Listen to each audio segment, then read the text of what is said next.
Hello, everyone. The camera is jank as hell right now. Where's my backup cameras? Stream if it wasn't. Where's my backup cameras? Where the? There's my backup camera. Hello, everybody. Welcome to Paperwork Pantheon, my weekly D&D stream. That is every single week, without fail. We are right here on time. Every time. Every time. At 8 p.m. Eastern. Hello. Welcome. Welcome, one and all. I am Offbeat Outlaw. I use he, they pronouns. I'm the Dungeon Master. Amelia, introduce yourself. I'm Amelia Som. My gender is me, and my pronouns are your problem. Excellent. Thank you. You might be wondering, wow, 2 people for a D&D stream? Me too. Well, if you ever played D&D, you get the struggle. You get the struggle. Getting 4 people in the same place at the same time, that's very difficult, even online. But I'm back from a holiday of 2 weeks. I went to visit my family in South Africa. I'm from there. It was a time. It was a time. You tell me. This is a Commonwealth slander page. Yeah, fuck. Honestly, fuck the Commonwealth. I was in Europe during the coronation, and it was why? Wait, where were you in Europe? I was traveling all around Europe because my brother's getting married in 2 years, and they're looking at wedding venues. So they went to Italy, and then they went to Paris, then they went to France, and then we went to Amsterdam. Oh, okay. I was like, if you were in Frankfurt or in Germany, you could have run into my parents. That's possible because we didn't go to Frankfurt. We went to Germany, you know. All the same, this is the D&D stream that we do. You might be thinking, this content is so great. How can I support it financially? I do, actually. That means you're my bitch. What? I support you financially. Are you a patron? I am a patron. Holy shit, guys. I got to raise it, so I went on Patreon, and I was like, how can I support all my friends? Damn. It is indeed a rare sight for Brooke not to be on the stream from the start. That is true. And I did not know that Amelia is supporting me financially. Yeah. This is content funded by the people for the people. Is this Amelia? Am I is this maybe a paid DM? Do you pay me $3 a month? I pay you $5. Oh wait, is it not one tier? It's one tier. Okay, then I pay you whatever your tier is. $3. Yeah. Oh yeah, I pay you $3 a month to master the dungeon. To dungeon the dragons. Wow. Impeccable. Incredible, everybody. Honestly, it's a steal. I bet people would probably pay more for that. They should be. You should. And if people did want to pay more for that, they can't. But if they wanted to pay that exact amount, how would they do that? They'd go to patreon.com/offbeatoutlaw. They could pay $3 a month. Or you could do one $30 purchase monthly, and you'd get all of my content, YouTube content, 24 hours early. There's a video up now that only patrons can see. It's very funny. You should watch it. Also watch me on Twitch. This has been an extended plug because I realize I don't plug myself enough. Yeah, what are you doing on Twitch? Are you going to play Tears of the Kingdom? I played Tears of the Kingdom this morning, actually. There's a VOD up. It's very good. Is it good? Okay. It's so good. It's so good. It's everything I wanted. I just got a Switch. Okay. It's an amazing game. You should definitely play it. I have never played a Zelda game in my life. Should I start with Tears of the Kingdom? I would say yes, because it doesn't really...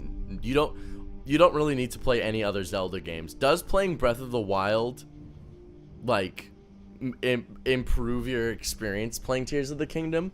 I wouldn't say so. I think there's some mechanics that you're more familiar with, but the game does a good job of teaching people how to play the game.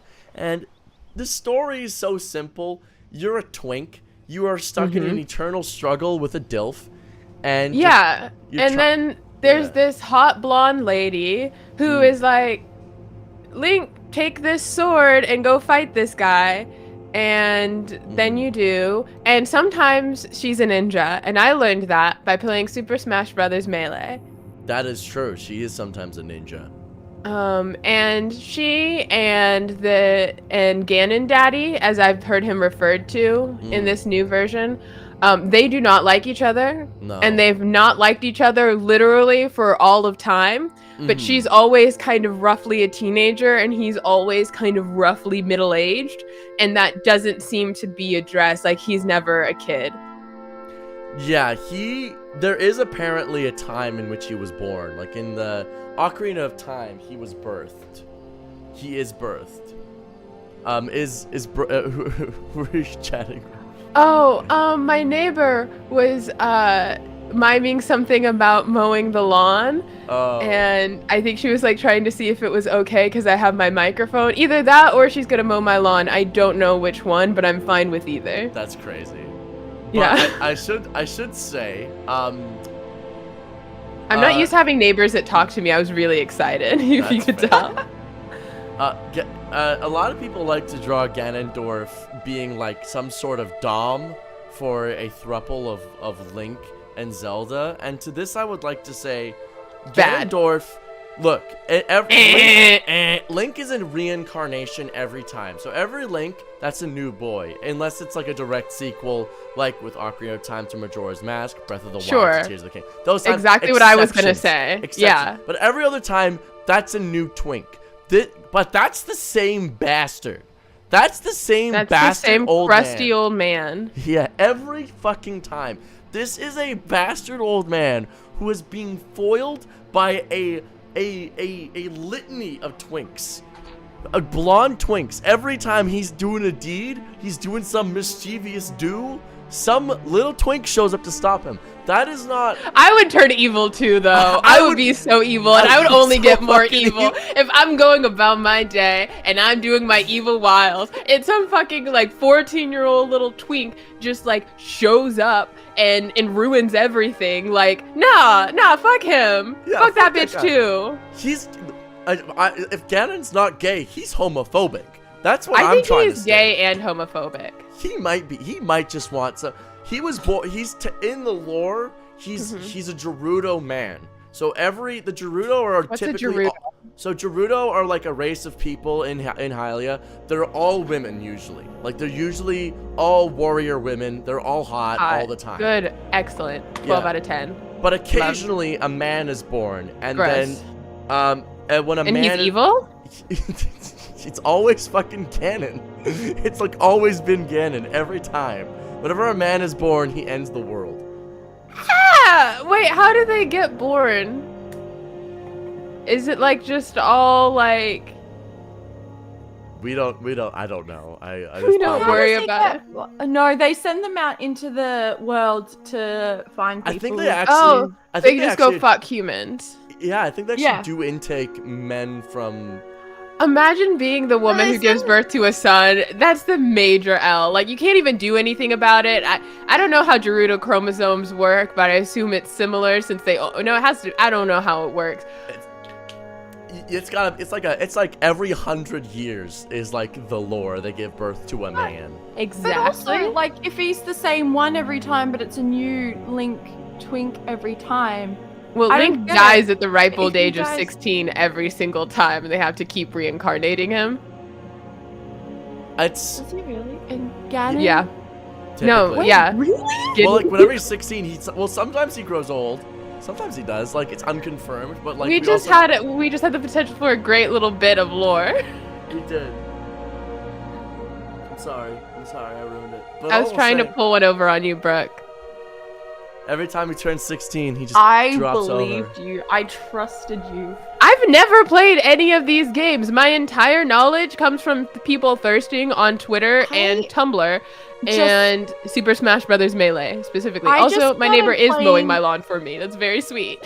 That is very sweet. I just started playing my first ever Zelda game for the first time ever, like 2 weeks ago, and it was Breath of the Wild. And I'm about to finish it so that I can play Tears of the Kingdom. Except that I got distracted making a gay farm in Stardew Valley with Amelia. So I also don't know the lore. The gay agenda strikes again. I know. The lore is basically, there's one evil man, his name's Ganondorf, he's homophobic, a long line of twinks goes and stops him every single time. And then Zelda is also part of this stopping of him, but Ganondorf usually kidnaps She has Zelda. the Triforce. Yeah, she's always the princess, she has the Triforce of Wisdom, Link's got the Triforce of Courage, Ganon's got the Triforce of Power. Bitch. It's this eternal, continuous struggle, it's a whole thing. Every single time. When and every time he's like, I'm gonna kidnap the Triforce of Wisdom because I don't know where the Triforce of Courage is. But every time it's the same Kokiri village, like the little woodland place, some blonde twink comes up and is like, they're like, yo, where'd we get this guy? He's so much taller than everyone else. It's like, I feel like you could find him if you really looked, Ganon. Yeah, no, that's on Ganon. Also, when I was a kid, I didn't read Lord of the Rings, and I knew nothing about Zelda, and I had no distinction between the difference between Ganondorf and Gandalf. That's hard. And I was confused. That is pretty hard, though. That's, like, not easy to differentiate. I was confused for a little bit, too. I was like, God damn. Wow, Gandalf got evil. I was like, I why just is he didn't so know. I was mean? like, super powerful guy. And I was like, why is there only one of the Lord of the Rings character in this Smash game? But whatever. Yeah, it was very odd for me watching that too. It was very peculiar, odd times. But hello, everybody. We do have a D&D game, presumably, to play. And Is Danny or Pat coming? Danny, I don't think is coming. Pat? Pat is not coming. Pat is not coming, confirmed. Patrick! They have a good reason. Pat's got a good reason. Like an actual excuse. Not like when I was like, I'm gonna go hang out with my friends. I believe you, but... Patrick? I agree. What the heck, Patrick? Okay, well... I don't want to do my makeup. Then don't. So... But I do. Well, then do it. But I don't. Then Oh don't. my god. Okay, Brooke, do exactly 1/2 of your face. Because then you don't have to worry about matching it up. God, that doesn't feel good. Okay, so you just don't want solutions to your problem. Yeah. No, I am the problem. So, A's and Viari episode. It is an A's and VR episode. It is. Amazing. And Well- last episode, 2 weeks ago. Maybe it wasn't 3. I think it was 3 weeks ago. Yeah. Was I here? No. We entered into the Feywild. Oh yeah. Okay. I want to say it was. I say, like- oh yeah, I wasn't here, but I Yeah, remember to Brooke that. talking about it. Mm-hmm. Oh yeah, I told Amelia what happened. I don't remember most of it. Sounds reasonable. Aziz was a bitch. He literally did nothing, I'm pretty sure. Yeah, okay, actually no, I do No, remember he that. did- Z's wasn't he a bitch. actually- Z's was he- a charming angel man. He approved Child. Viari to become like, what's Viari's title? Something like Lord of Dreams or something. I can't remember. The Sandman. Yeah, can I just be Morpheus? You literally have no idea what these titles do. I don't. But you know how the Sandman comics are one of my favorite stories ever told? You've never I mentioned that. just want to be Morpheus.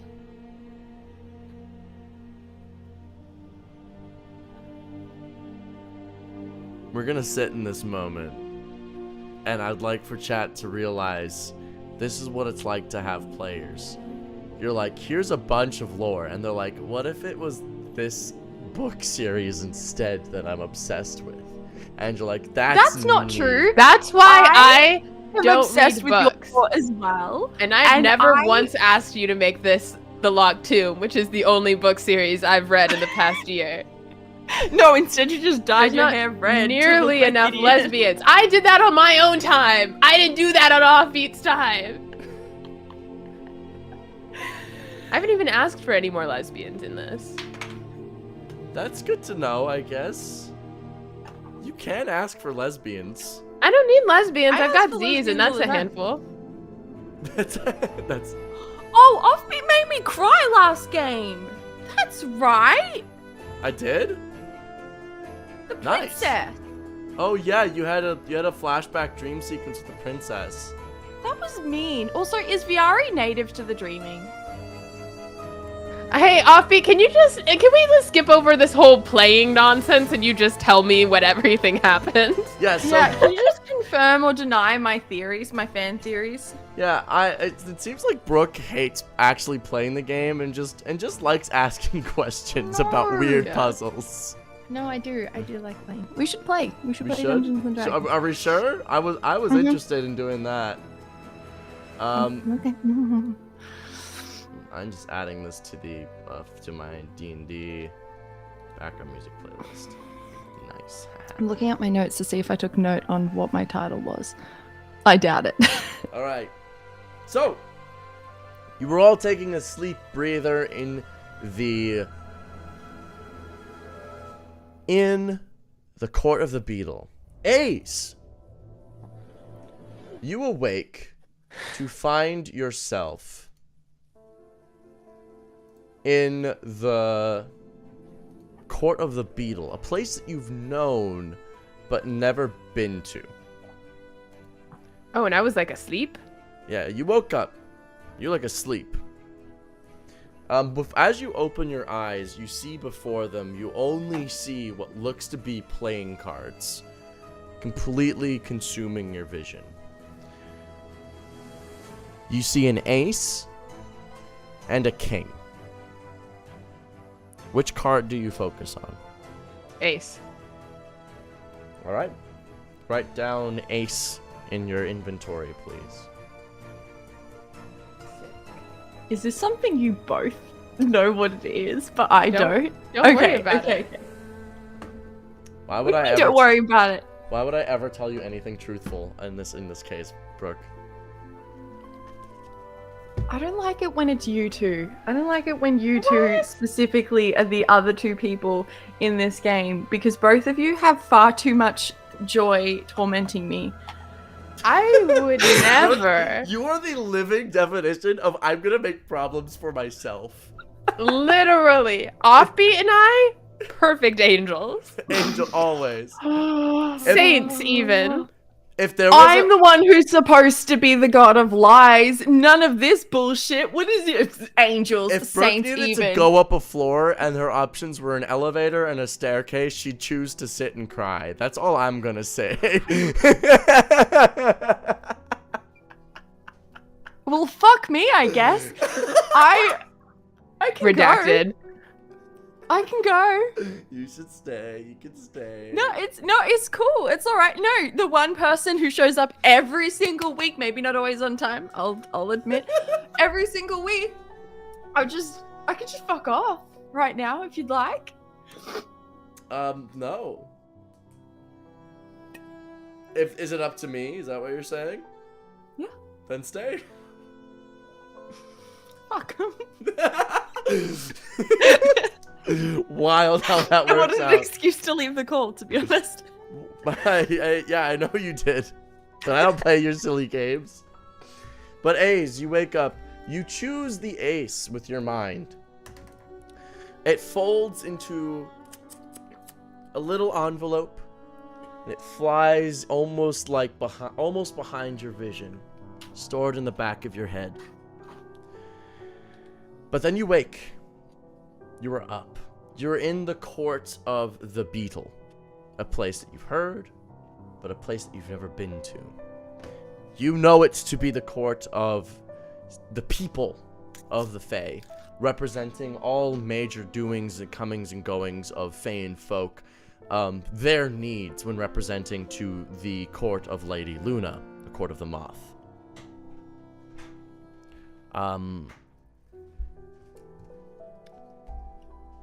As you wake, you look around. You see Godfried is fast asleep. The only other person up is Viari.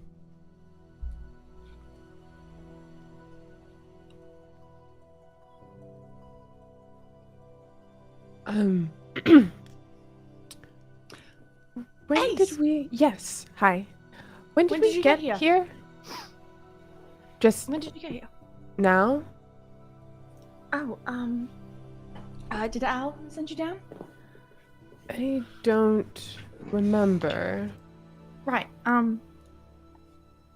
Well, we're in the Feywild, and Godfried has sort of taken over being the king of the court of the Beetle, or whatever his title is. We're supposed to do some sort of trial by combat for that. Also, they said something about Fada being a lieutenant of the court of the Beetle, and you being a lieutenant of the court of the Moth, and Z's being a lieutenant of the court of the Butterfly, and something about dreams. It's, it feels like it's been a month or so. As Viari states, this title that you hold, Lieutenant of the Court of the Moth, something triggers in your brain, almost like a switch being turned back on. You remember that time here is managed in moments. And as you've learned how time works in the Feywild, that's how you got your title of God of Time in the first place. And that was your job here. Official timekeeper. Official manager. It's part of what allowed the Court of the Moth to maintain their position of power for so long, was that you helped maneuver them as such. They were always where and when they needed to be. But since you've ascended to godhood, you feel almost like there's this gap where that used to be. There's almost like you have everything around this power, but there was this thing that you had before that's missing. Your ability to manage moments is gone.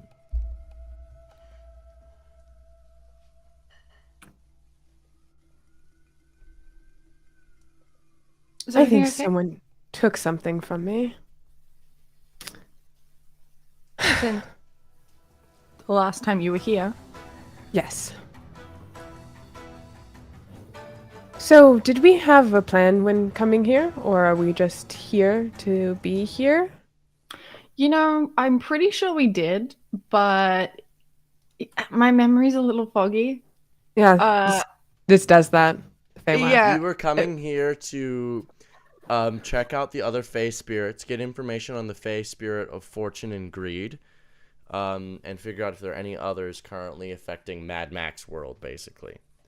Okay. You got more information, get more abilities, perhaps make more powerful allies. Speaking of which, all of the stuff that I clearly just explained, in my own words, with absolutely no help whatsoever. Yeah. Classic Viari talk.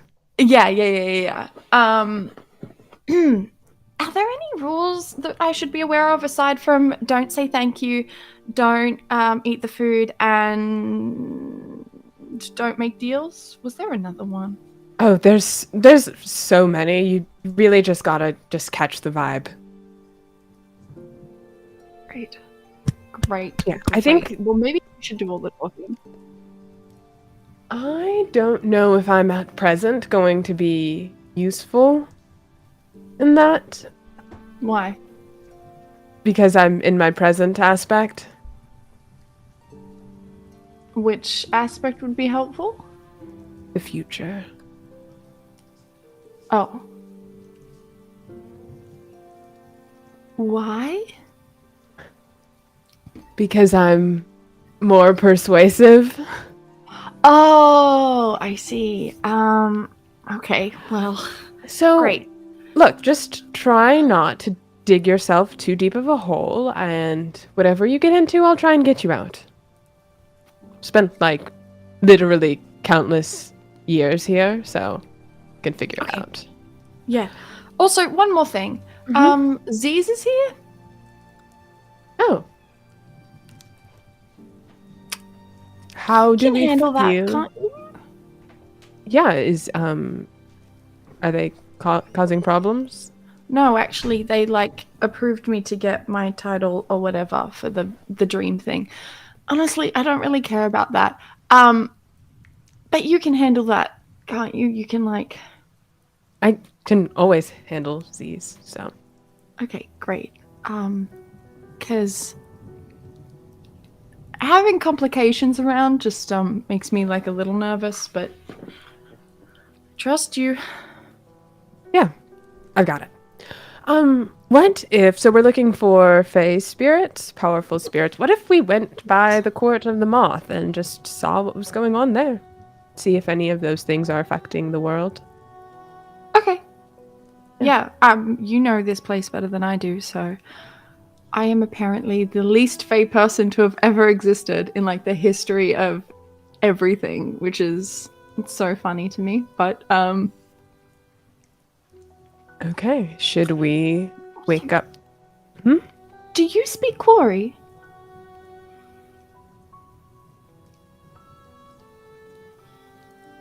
I'm just gonna say yes. It's not on my character sheet, but I assume I would, yeah?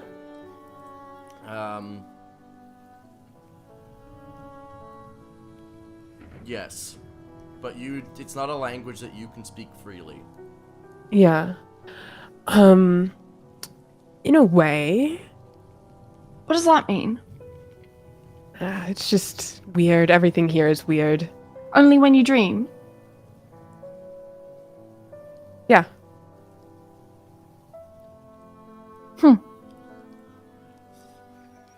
Is there a reason why someone would be able to innately speak it all the time? Can you speak Corey all the time?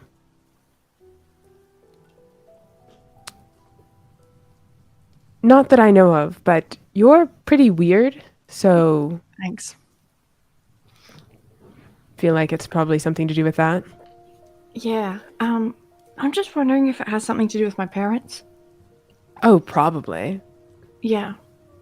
Do you know anything about your parents? Not really. I could, to be fair, do something like cast legend or and find out more about them, but I don't know.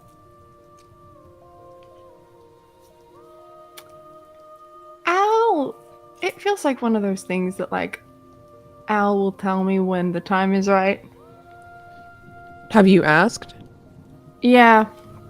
He doesn't want to tell me. Yeah. And as much as he complains that I keep asking him,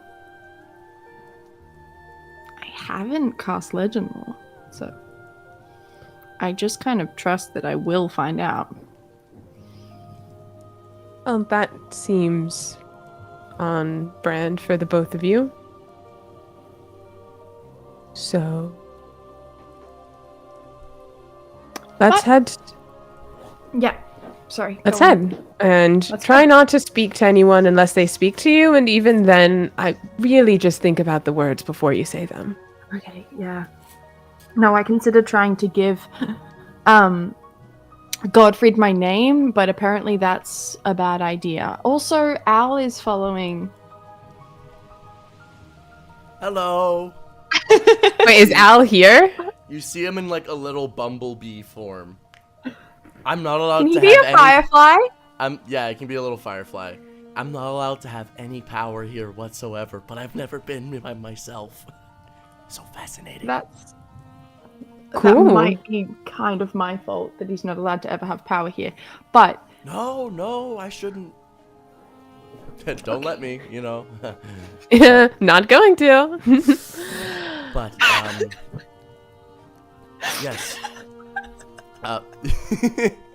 We think we've managed to come to a deal actually with Lady Luna about the conflicts of interest invoking your titles. Right. The deal is well, let's just say we got ourselves in a bit of a bind. I was unaware of your titles, and Lady Luna was unaware that you were gods. Oh, yeah, she's not going to be happy about that. Oh, she's not. She's furious with me. But I'm equally furious with her for not telling me that you had titles. All the same, we've come to an agreement. It has been too long that the Pantheons and the Feywild have not had a good communication. We don't necessarily think that this has to be a problem, as long as I hold you all to higher standards. Ugh. How high? Well, the standards is such that you will never act within the Feywild, You will never enact powers upon the Feywild that adhere strictly to my benefit. effectively saying, you're not allowed to become pseudo puppets for me. It's just making sure that while you still have power here yourselves, I do not have power here. And vice versa. And vice versa. You are not allowed to act within my Pantheon on Fey terms. It's just a way to strictly keep it apart, but still keep capable individuals in the positions that they deem fit. Love a good non-compete. She let me take that title after knowing I was a god, though. I think she realized this perhaps earlier than I did. She'd already made up her mind yesterday. She just wanted to put pressure on us, try and back us into a further corner than we already are. But the terms of this agreement were not necessarily just whoopsie-daisy, everything's good and hunky-dory now. We need to do something for her. What do we need to do for her?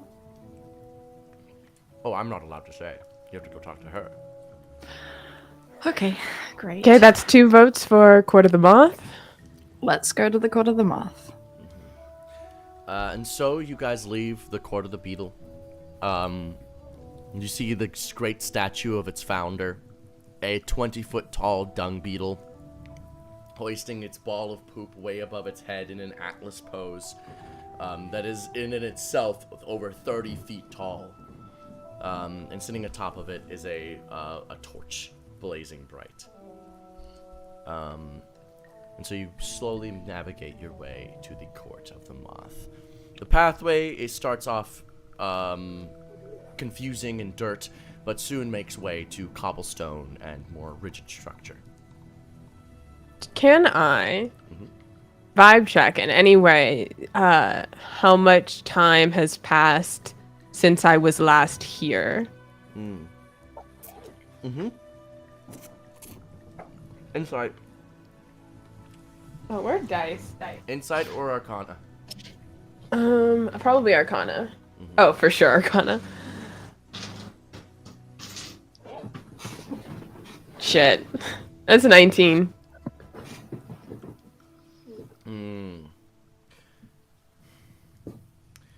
Even though you've lost this somewhat ability to navigate the time efficiently, you still are capable of telling it. Since you were last here, how long before you became before the events of the campaign were you here?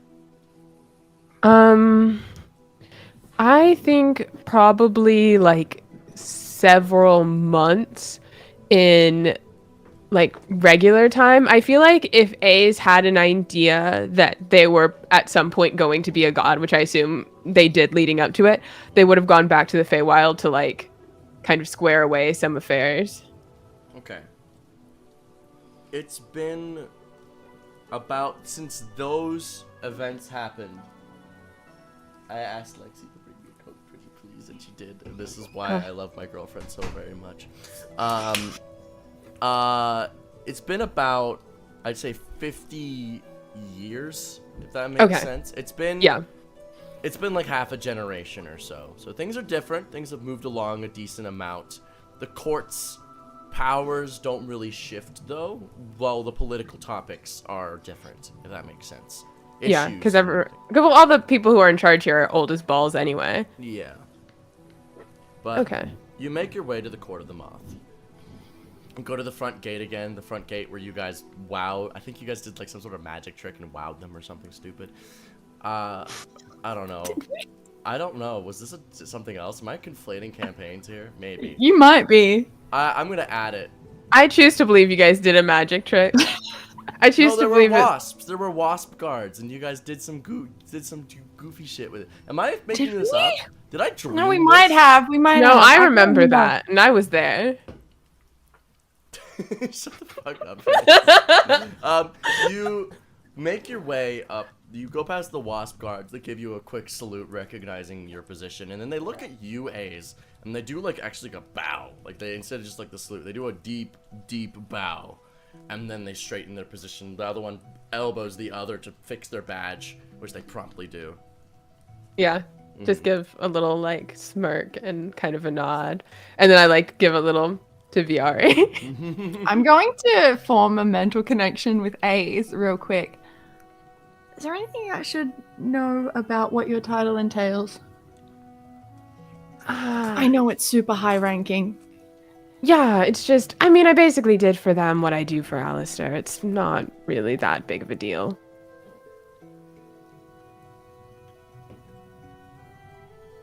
You do realize you're integral for the continued existence of the Pantheon. Yeah. Okay.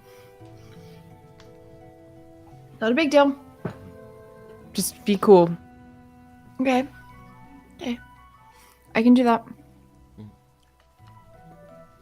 As you approach the double doors that guard Lady Luna's estates, or the court of the moth, massive, easily 30 feet tall, you open them up, they splay open, you make your way inside, and there you see the court.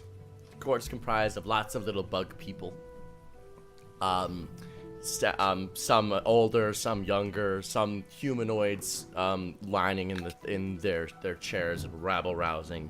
And then at the very far end is Lady Luna, a gigantic lunar moth, bipedal, elegant, long, standing on two legs, hands folded. Ah, A's, you've returned. It's been so long. She chuckles at that because it hasn't. I give a bow. I hope you don't mind that we've had to make some changes in your absence. I've noticed. I'd love to hear more about them. Yes, well, maybe perhaps for another time. Perhaps. But It is lovely to be in your presence again. In the yours presence of as this well. fine court. The court loves both of you quite well and finds your presence here most charming. We have need of your services in order to perhaps make good on a promise between me and Alistair. The Fae, in all of our beauty, has problems. The Pantheon has built on redundancy and is therefore perfect, as redundancy prevents problems. I do not pride myself on being perfect, I pride myself on being effective. But effectiveness has faults. Effectiveness leaves room for pieces of paper that fall to the ground, stuff left on the cutting room floor. Abominations, you may call them. Over the years, we have left many abominations in our wake as we expand. But the abominations themselves have grown in power, and I thusly am disappointed. They need to be removed from the Fae, and removal is a process I'll leave up to you. I require the hunting of 3. 3 abominations is all I require. Bring them down, and you'll be welcomed into the courts as promptly as you were welcomed into the Pantheon. Does that sound fair? I would say that is fair, yes. Excellent. And If you leave room for perhaps a few more abominations on your way to completing your goal, going over and above is not a favor that will go unthanked.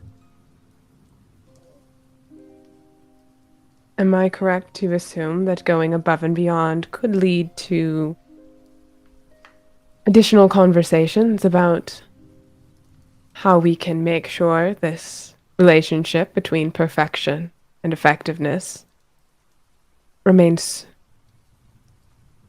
efficient? Further conversation, trade, all are on the table. But remember, I seek effectiveness, and going above and beyond is always effective. Understood. You are dismissed. feel free to invite yourselves in to both the Court of the Butterfly and the Dragonfly if you would like supplies or information. But from here, you are dismissed from the Court of the Moth until your job is done. Your graciousness is greatly appreciated. Excellent. And she nods. And that's a signifier that you've seen many times. That's get the fuck out of here. Yep, I nod and I turn to leave and I make sure Viari is coming with me. Viari, do you follow? Yes. At the door, you see somebody. At the door as you guys are about to leave. A man, some old, almost snail-looking individual turns to you, Viari, and goes, "Excuse me, what was your title again?" Okay, I, Brooke, legitimately don't remember. It was the head countess of dreams. That's what it is now. Do I get the sense that this is the kind of thing where I should not answer and I should just be like, why do you want to know? Insight check. Ignoring is also an option.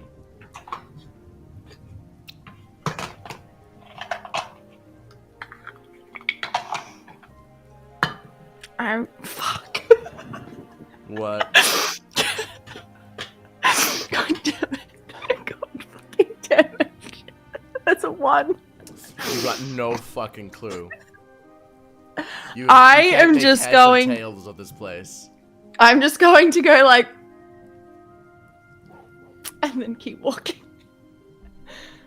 As you make this gesture, I need you to make a charisma saving throw.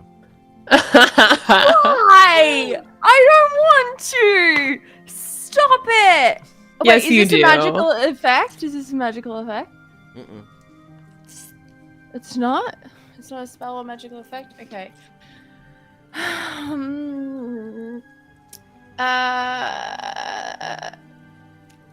does the maths work? 18 plus 13, is that 31? Mm-hmm. Yeah. Yeah, 31. Your lips stick together. More than they should. For a moment. But they're fine. And you move forward. You good? Like, has pulled a little bit ahead of you and, like, turns back. I hate this place. I guess if I was stressed out all the time before... boy, is this not helpful. You know, I think this would be good for you.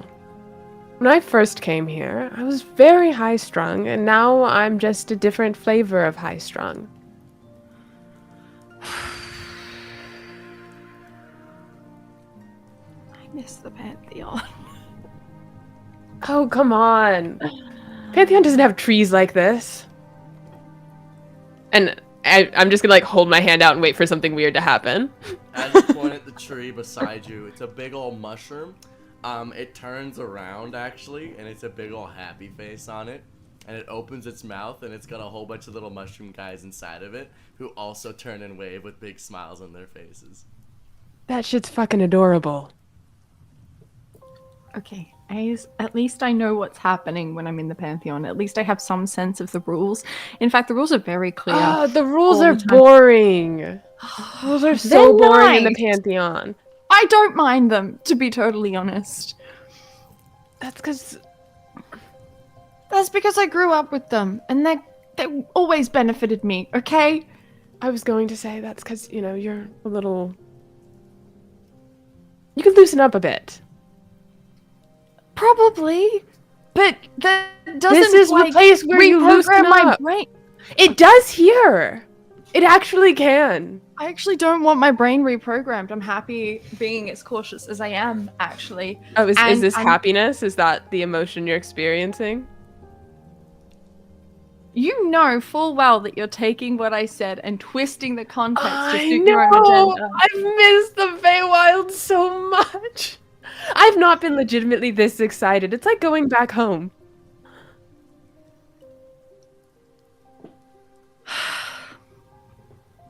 Okay. Okay. Okay. Let's see. Court of the Butterfly next. Let's go. Visit your boyfriend. Don't do it. Don't do what? I'm not Yell at me doing for anything. calling him your boyfriend. Oh. Okay, fine. Yeah. Sorry, I was actually really caught up in the moment. I didn't even catch that one. I've actually never seen A's like this. Alistair, as a little firefly, just flies behind you. All and goes, Ace is right. This place is quite fascinating. Please don't incorporate anything from here into how you run the Pantheon. Oh gods, no, but it is fascinating. Okay, great. Alright, Ace, please lead the way. I am And I do. trusting you. As you swiftly walk along various different pathways. These pathways are stylized in almost like discrete spiderweb-like fashion, where they'll meet up in circular rotundas and then spindle off into different directions. You follow along these spider-like pathways to different parts of the town, around toadstool trees and other whimsical areas, until you get to a part of the town that is no longer a town. You enter into the wilds of the Feywild. The Court of the Butterfly is placed directly in the center of the wilds. They govern the magic of the Feywild. They govern its comings, its goings, and its happenings. And as such, they like to be in the center of its wildness. As you are proficient in navigating this place, so any survival checks regarding the Feywild, you're allowed to add your proficiency. Any check regarding finding a path, looking for something in the Feywild, you're proficient in. Okay.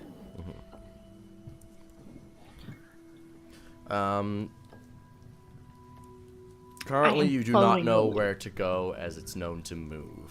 What is your first step?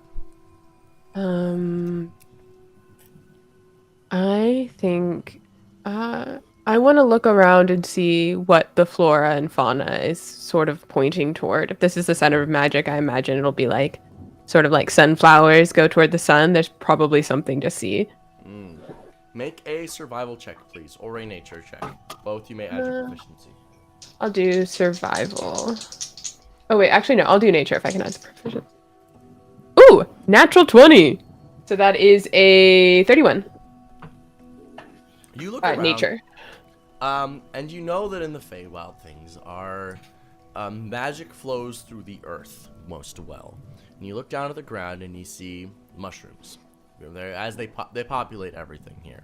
Lots of different types, different heights, different sizes and shapes. Some hanging off the sides of things like little platforms. But there are some very special ones. They apparate, disappear, and then reappear. They almost jump around in different spots. And if you can match the pattern of how they're moving, you can almost follow the direction of magic and where it's flowing to. You spot one with your very keen nature skill. Please make an Arcana check to figure out the direction of magic. That's another natural 20 for a 37. Damn. Okay, this is your home, all right. This is what Ace does. It is look at the Feywild and make math about it. You look at a mushroom for 1 second, and you see the other mushroom for 1 second, and then you go, it's this way. And you point a little bit off the path, a little bit up past the path, past the Court of the Moth, and you just start beelining straight ahead. Yeah. You know the path now for, I'm gonna say, the whole day of travel. Those are 2 nat 20 checks. You know exactly where the fuck to go. Even if it moves, you're gonna know where it needs to go. Alright.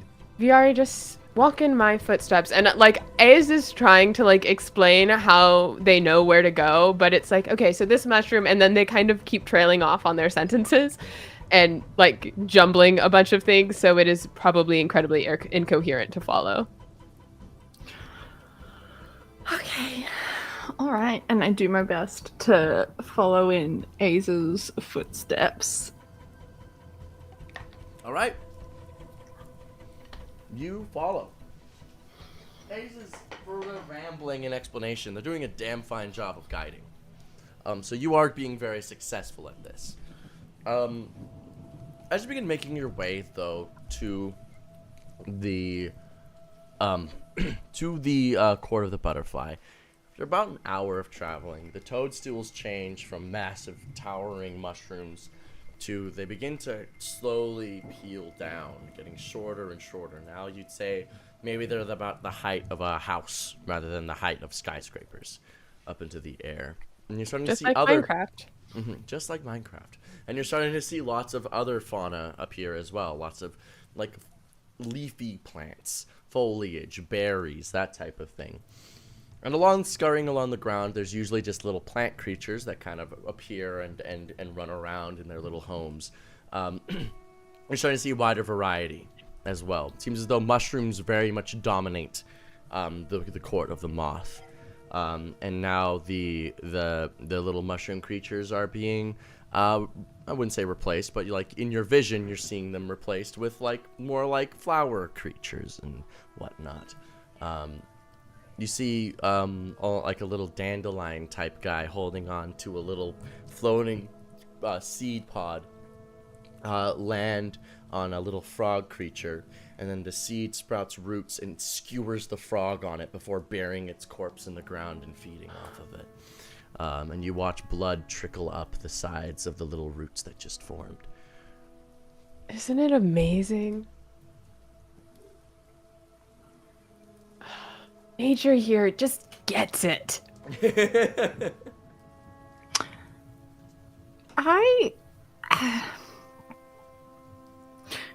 know my initial reactions to like Z's, for example? Yes, I remember. I don't want to go through a repeat process of that, but with this. But I just want to express that this place makes me very stressed all the time. Okay. I am listening to your concerns. Yeah. It's going to get worse. That's what I was afraid of. Thanks. Is there anything I can do to help you? You know, I think... Do you need like a hug? It's okay. I appreciate it. I think... and I'm just staring at the like blood that has done the thing. You kill things all the time, Viari. The roots from that plant that have skewered the frog have now formed like a bulb and are now like pulsating almost like a heart as the frog is slowly withering and becoming part of the root structure. So that happens on the material plane. It's just a lot slower.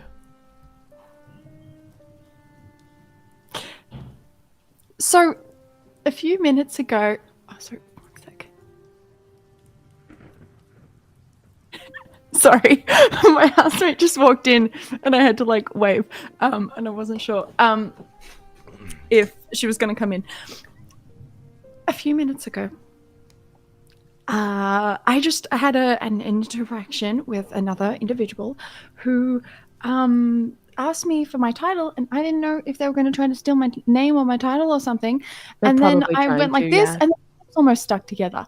So you can understand that this place is just a lot. And I grew up operating with like the knowledge of everything at my instant disposal, because I could just like ask Al, and he would.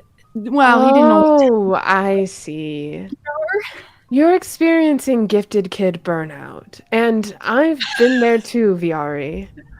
All right, I think it's a little different to that. I think it is also down to the rules of everything I've ever known have just changed, and also That happened to me too. Imagine being in this situation at your age and it's just you and Z's.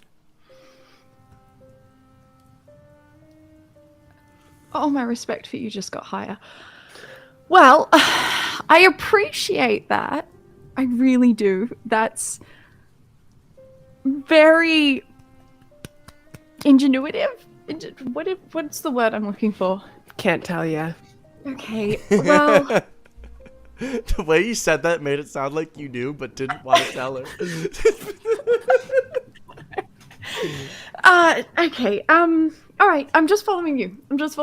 That's Yeah, it. and you've I'm been just doing following- a great job. You you. haven't lost anything. You haven't lost yourself or your mind. Excellent. Okay, please continue, please. The little Please, I'm Zed just- flies out of Aze's backpack and goes onto Viari's shoulder and goes, "If you want, you can talk to me about it." Okay, thanks, Ed. You're way better than the original, the real one. We're exactly the same. You're cooler, just take the compliment.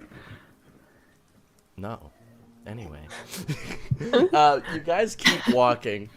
Are you going to use Zed as a therapist in this moment and just Yes. like, vent? Yes. Yeah, and now that Ace sees that that's happening, Ace is just fully like focusing on having fun in the Feywild.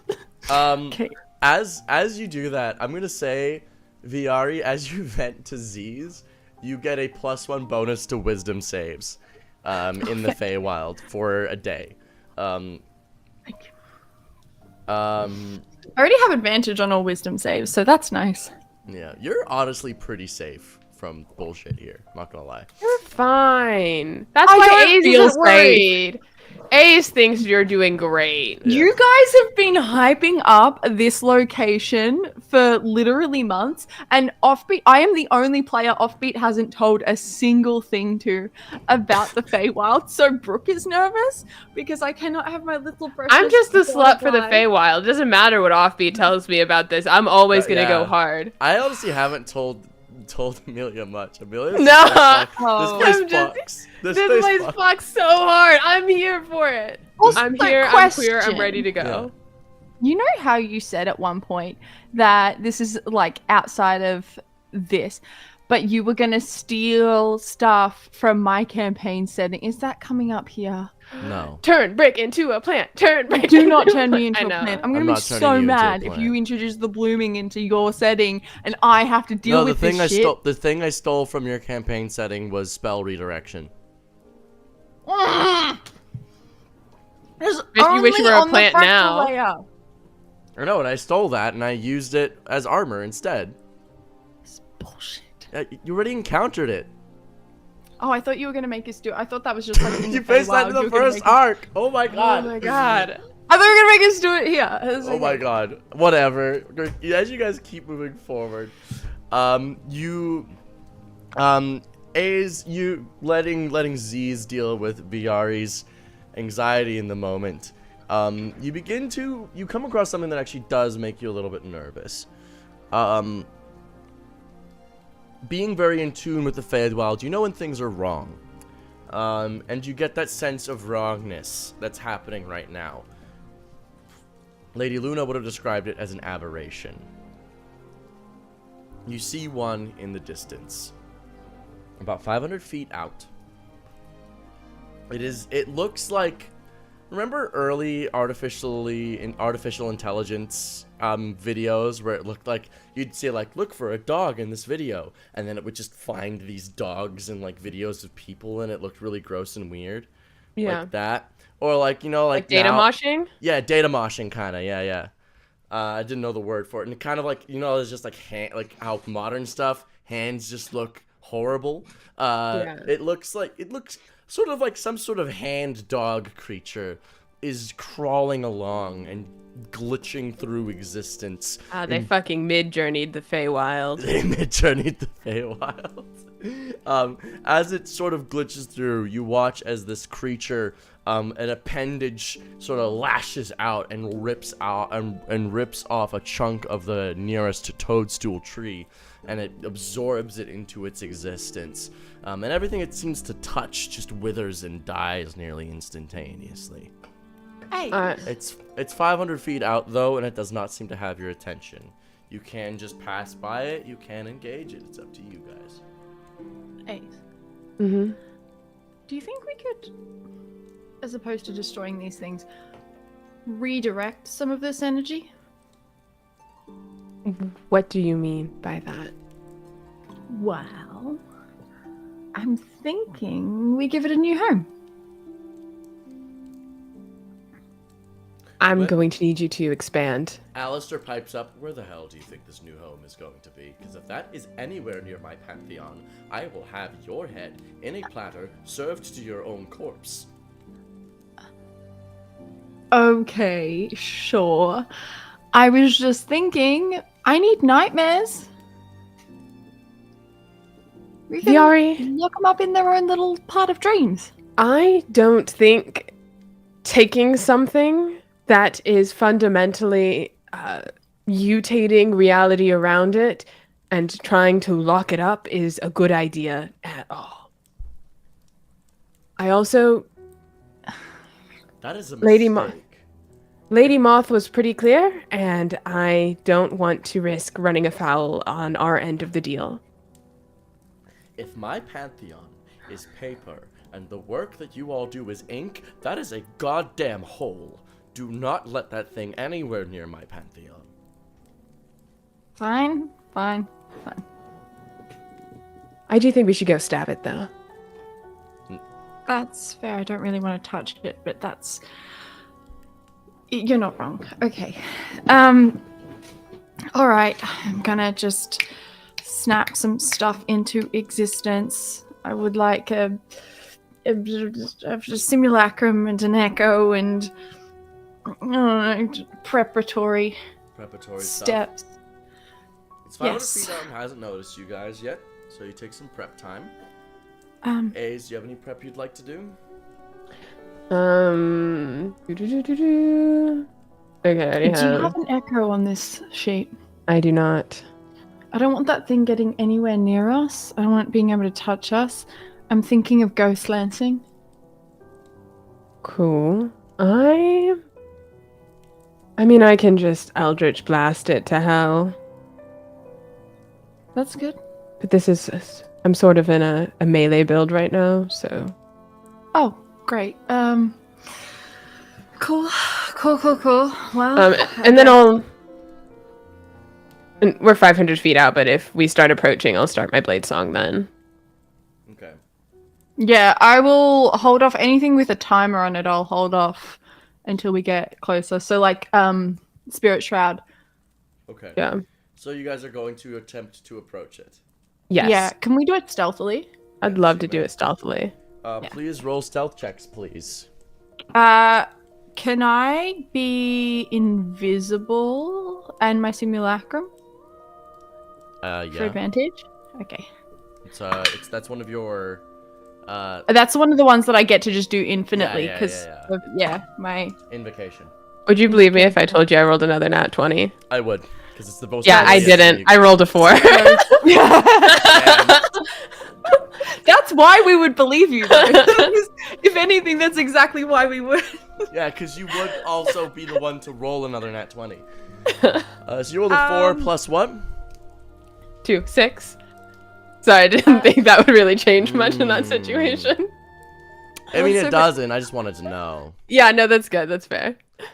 Because I have advantage because I'm invisible, I went from a 1 to a 19. Plus 9. 28 on mine, and then my simulacrums is going to be... Oh, amazing. The second one, I rolled a 19 and then a 20. So my simulacrum's going to be 29. So 28 for me, 29 for my simulacrum.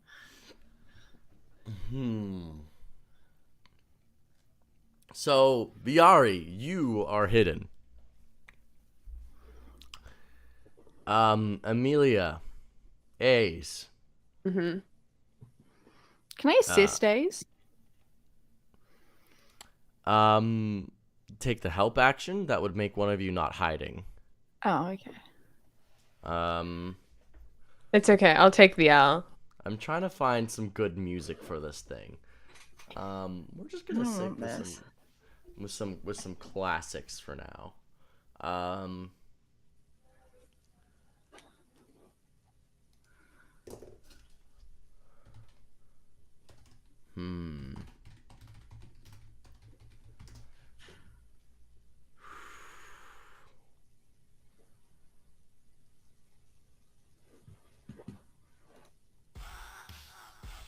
This music starts off weird, but it goes hard. Danny showed it to me.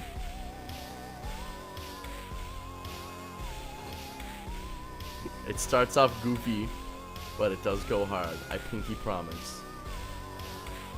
Oh, I think I was there when he showed us. Was this for Danny's home game? I think he actually made me play it in this one. Did he? Yeah. As you guys begin to approach this thing, Emilia, in all your enjoyment of the Feywild, you made one mistake. And that was to look where you were stepping. You step right on top of a little mushroom guy. And he goes, "Ah!" And he screeches at the top of his lungs. And this thing, it just stops in motion immediately, and the eyes apparate at the back of its head. However, Viari, you are hidden. Currently, everyone is surprised, but you. You may take your first action for free. You made it, I'd say, about 30 feet forward, so you're 470 feet out. Is there anything you'd like to do? So I don't currently have my spirit shroud up, do I? No, you said specifically that it's not up. Okay. I am going to put spirit shroud up. Now we're using action points currently, aren't we? We are using action points if you would like. I'm going to put spirit shroud up and have my simulacrum and I sort of part ways in order to basically I'm gonna have my simulacrum and I move so that we're sort of on either side of, like, if this thing were to beeline towards A's, I want us on either side of it, and then I would like my simulacrum and I to put our echoes between us 10 feet in front of each of us. Does that make sense? Yes. Yeah, okay. So that this thing is going to have to pass through our echoes if it moves straight through. I'm guessing it's probably actually going to teleport, but let's pretend that it doesn't. Let's just hope. All right. It would be nice. All the same, I need everybody to roll initiative. Unless you would like to do anything with your 3 remaining action points.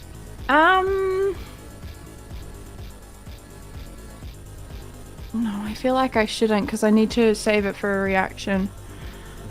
All right. Okay. And I've got Gift of Alacrity now, which is a D8. Yes. Okay. Gross. Okay.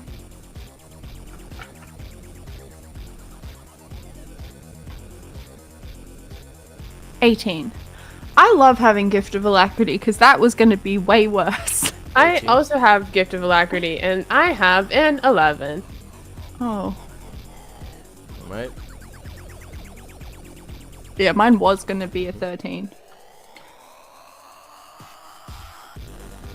But I rolled a 5. Alright. And we will get to the fight of this creature after our break. Thank you so much for watching the first half of Paperwork Pantheon, the weekly D&D stream that I run every Friday at 8 p.m. Eastern. We will be back in 15 minutes, so grab some food, grab some water, go to the bathroom. See you then.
everybody, welcome back to Paperwork Pantheon. And oh boy, are we ready for this fight with this horrible creation. Point of order. We are going to be testing some gameplay mechanics that Brooke and I have devised for our TTRPG stacks. We are using the secondary dice system and the action point system. They have been modified in order to be more D&D adjacent. They're not exact to what we run with in our TTRPG, but this is a good test run, I think. And we're gonna see. This is an initial test run. This could be a disaster. We have no idea how this is gonna go. This can't be a disaster. I get to roll so many dice. What the fuck are you talking about? I am already thinking of issues that we're gonna have to iron out after this. Hey, Brooke, how about this? Don't think ahead for once. All right. I said how the system works, and Amelia said, "Oh, that sounds sexy," and I was like, "I've done it. I've made this is amazing. This is all I wanted." But with that being said, it is the Feywild's turn first, and because we're all using this system, I get to do some fun stuff. Boo! Equality. Equality. First thing the Feywild is going to do is it's going to pick amongst you three. 1, 2, it's myself. 2, 3, 4, it is Viari. 5, 6, it is A's. 1, that is going to be 1, 3, as in a 3. That's going to Viari. Viari, you get an extra D6 to add for your secondary dice. Ooh. The Feywild has given you favor. Viari, it is now your turn. You see this thing. It is very far in the distance, 470 feet to be precise. I don't really want to get closer to it, if I'm being totally honest. Hold action. Can I?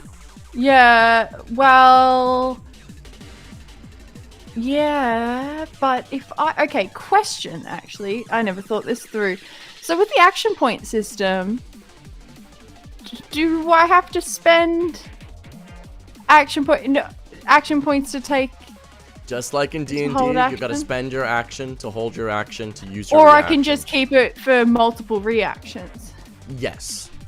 That are not going to be triggered by specific things. The hold action allows you to set your triggers. Yeah, okay. Interesting. I'm just gonna wait for it to come to us. Because I've got the echoes set up, so I'm going to be able to get off Eldritch Blasts if it comes into range anyway, so there's not really benefit for me holding action. Okay. It is now A's. It is now your turn. This thing moved last. Oh. It's like 500 feet away. 470, and it is just staring the both of you down. Okay.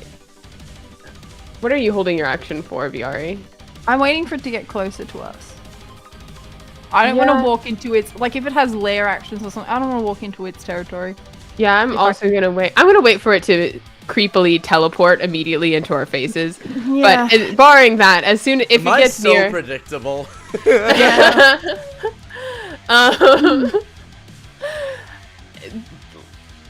I'm just gonna hold an Eldritch Blast.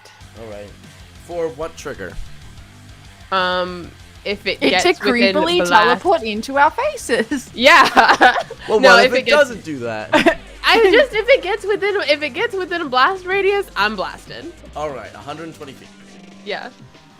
The aberration is going to creepily teleport, not directly into your faces, but it is going to. Feywild. It's gonna fucking disappear. It just kind of disappears for a moment. Viari, do you have blind sight? I do. You feel it enter within 10 feet of your range. For fuck's sake. It did not trigger your echoes, but it did enter into your range. However, you feel this tiredness, this lethargy almost consume it as it does this. This seems to have costed a lot of energy. It's still... And with that, its invisibility drops. A's, your held action occurs. Pew, pew, pew. I'm gonna start blasting. Alright. Okay. So, that's a d20 plus 2d6. A d20, what's your modifier? 10? Yes. Add an extra one. 3d6. It's close to 12. Cool. That's 18 plus 5 is 23. 5, 23. Alright. And how many 5s, 6s? None. And no 1s? Good. Oh, 1, 1. 1, 1. Alright, subtract 1 hit from your total number of hits that you'd normally make. Okay, wait. So was that hit for all the beams then? Yes. That was all Gotcha. the beams, Okay, so subtract 1. Cool. So then I can just roll damage then. Yep. And how many hits was that? That'd be 3. Excellent. So that's 1 plus 6 plus 6 is 13. You notice as you blast into this thing, your Eldritch Blast is not the strongest. And as you shoot these beams into it, it does hit, but it does happen to resist a lot of the damage that it's being dealt. And some of the blasts just almost get absorbed into it. This isn't a case of it having resistance, but it does have some sort of flat damage reduction from every hit. Okay. It's not a lot. You just don't have a lot of damage with your Eldritch Yeah, that's Blast. fair. Okay. Alright. It is now the Feywild's turn again. It's up at the top of the initiative order. Oh, do I remove? Nope, you get to keep it. Oh, okay. You didn't really use it yet, so. That's another one, VRE. The Feywild finds you more favorable. Oh, amazing. It's just like, this is literally the least Fey person to have ever Feyed, to ever existed. Like, let's just... They seem to be very stressed. Let's make them a little less stressed. Oh, we want them to have a nice time, have good memories. Alright. With that, it is now, VRE, your turn.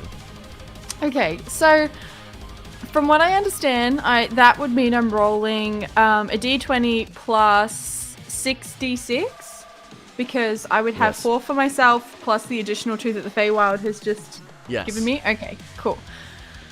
So, I am... So that's for me specifically, not for my simulacrum? Not for your simulacrum. It's on a creature-by-creature basis. So, in which case, I am going to Eldritch Blast, Action Surge, Eldritch Blast. So that is going to be 6 total die rolls of this system. Because each action is its own separate roll. Okay. So roll the first one. And then my simulacrum's going to do something similar, but yeah. So 3. Okay, so three total then, discluding simulacrum. I thought they were doing the same thing. Sorry. Sorry? I thought your simulacrum was doing the same thing, so I said 6 total dice roll attempts. But if it's just you, then it's only 3. Yeah. It is. But they have to spend 2 meta magic points to be able to do it as their bonus action. Okay, oh wait, no, they don't. Ooh, that's a flaw. Why not? Well, if the do they with the points? Because you can technically spend the points on whatever you want. Yeah, so if they have the actions, they can just take 2 actions and then they can use so a you meta don't magic. have to just spend meta magic. So that does render that. Well, then they can spend a meta magic point to use their final action point to get another one in, and then take action surge, so they could do 4 in a single turn. It's not useless. I didn't know that they could do that. I did. Oh, if they did that, then I can do that. So then that would be 8. Okay, so that's 8 rolls. Let's start with the first. I'm gonna do that. Let's start with Let's go for it. This is the test of the system. Okay. Let's go. Okay. The very first one, I've already rolled, and there are 3 sixes. I can take a picture of this if you'd like. I'll track it. There are. Okay. What's the total? There are 3 sixes in this. The total is 38. That checks. So that hits. I'm hoping. Okay, so you're counting the extra hits and the subtractions. Counting extra hits and subtractions, yes. And do all of these have the additional 2 dice? Just your first one. Okay, just the first one. All right. So the second one is a total of 21. 21, that checks. Okay. Any extras? And then the next one, there were no No add extras? or subtracts in that one. That was just like, yeah. There was like a bunch of 3s and 2s and stuff. All right. The next one is 1, 2, 3, 4. A total of 31. That hits. With 2 sixes. All right. I'm very lucky. I haven't rolled a single one yet. 1, 2, 3, 4. Oh, there we go. I just jinxed myself. There are 2 1s in that one, and the total is 25. That checks. So I've done 3 so far, or 4? 3, so you've done 3. We're on the 4th. Okay. And then the next one is a total of 22 with Checks. 1 additional one hitting. So I rolled a 1 and then I rolled a 6 and a 5. So Okay. 2 of those cancel each other out. Got him. Okay. And then the next one is We're on number 5. 3, 4. That's a total of 22, and Hits. I rolled a 6 and a 1, so that's going to cancel each No other extras. out. 4. The next one's 23, and there's a 5 in there, so that's 1 extra. Okay. How many is that? Have I done? 6. Oh my god. 2 more. This is ridiculous. I think we've just discovered the issues with this. This is the issues with D&D. I think this is fine. Okay, that's a total of 12. I think those all miss. Those all miss. Yeah, I rolled really low on that one. So, the next one is a total of 23, and there are 2 5s and a 1, so there's 1 extra. All right. That is 8 hits with 6. That is 8 full actions of hits. So how many Eldritch Blast per action? 5, according. Yep, so that's 45 plus 6. That is 51 hits.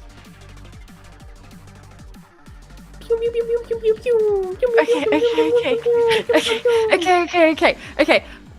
1, 2, 3, 4, 5, 6, 7, 8, 9, 10. 6, 7. That is 51 d10s plus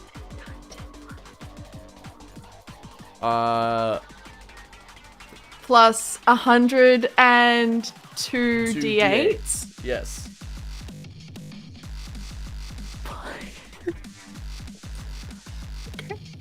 Okay. Oh, I wish I'd forgotten this, but I wish that I had remembered my liar points thing so that it was plus 10 instead of plus 7. That would be so funny. That's okay. I knew I was forgetting something. First game back in a while. Can you please remember 219 for me? Because I don't want to crash my computer to... is there a way on Google Dice Roller to just get rid of all the dice that you've just rolled? Just Reload refresh the page. Yeah, reload the page. Okay. And is there a way to input the number of a certain number of dice that I want to do? I mean, if you just type like roll 5d10, it'll do that in the search bar. Okay. Roll. So you don't have to click 102 d8s.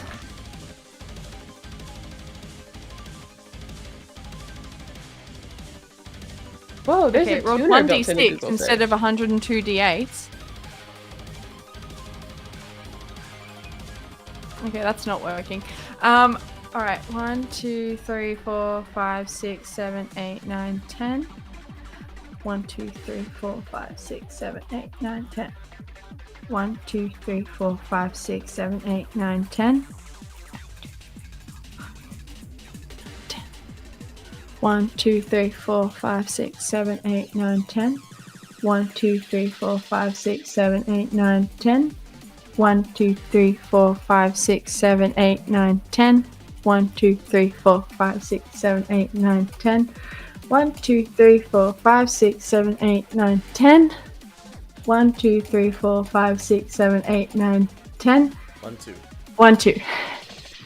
Okay. What was that first number? 219. Okay, give me a moment, please, if you wouldn't mind. Okay, so this is going to be...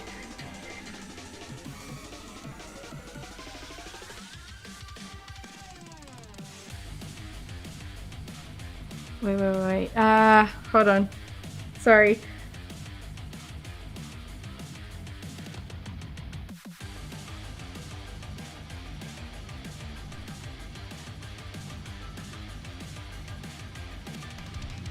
I just want to make sure that I'm not missing anything before I say this number. Offbeat, I think we need to rework our system. I think it's unbalanced. Why? You'll see. Hold on. Sorry. I just want to make sure. So it's I didn't know this. Eldritch Blast. Let me just make. Hold on. Eldritch Blast times 4 per thing, right? Yep. I just remembered something. Okay. I need to the braces of the Illusionist bracers. Sorry. That only works once per turn, yeah? I'm assuming. Yes. It would have to. It would have to in this game. Yes, it would. Assuming because in D&D you only have one because bonus suddenly action. that's gonna That would go off the rails. Okay. So I still have one action point left. If that's the case, because Illusionist Braces is one of those Eldritch Blasts. So Eldritch Blast, 2 action points. Yep. Action Surge, 2 action points. Okay. Illusionist Braces, 1. Yeah. Spending the 2 meta magic to have turn it into a bonus action. Another one, which means there should be 1 action point left because I action surge. Yeah. Could I have used my bonus action to activate my storyteller? Would it make you redo all this math? Not all of it.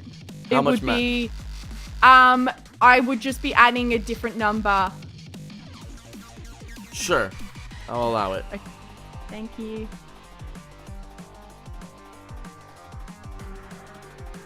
Okay, it just got bigger. That is going to be 1,223.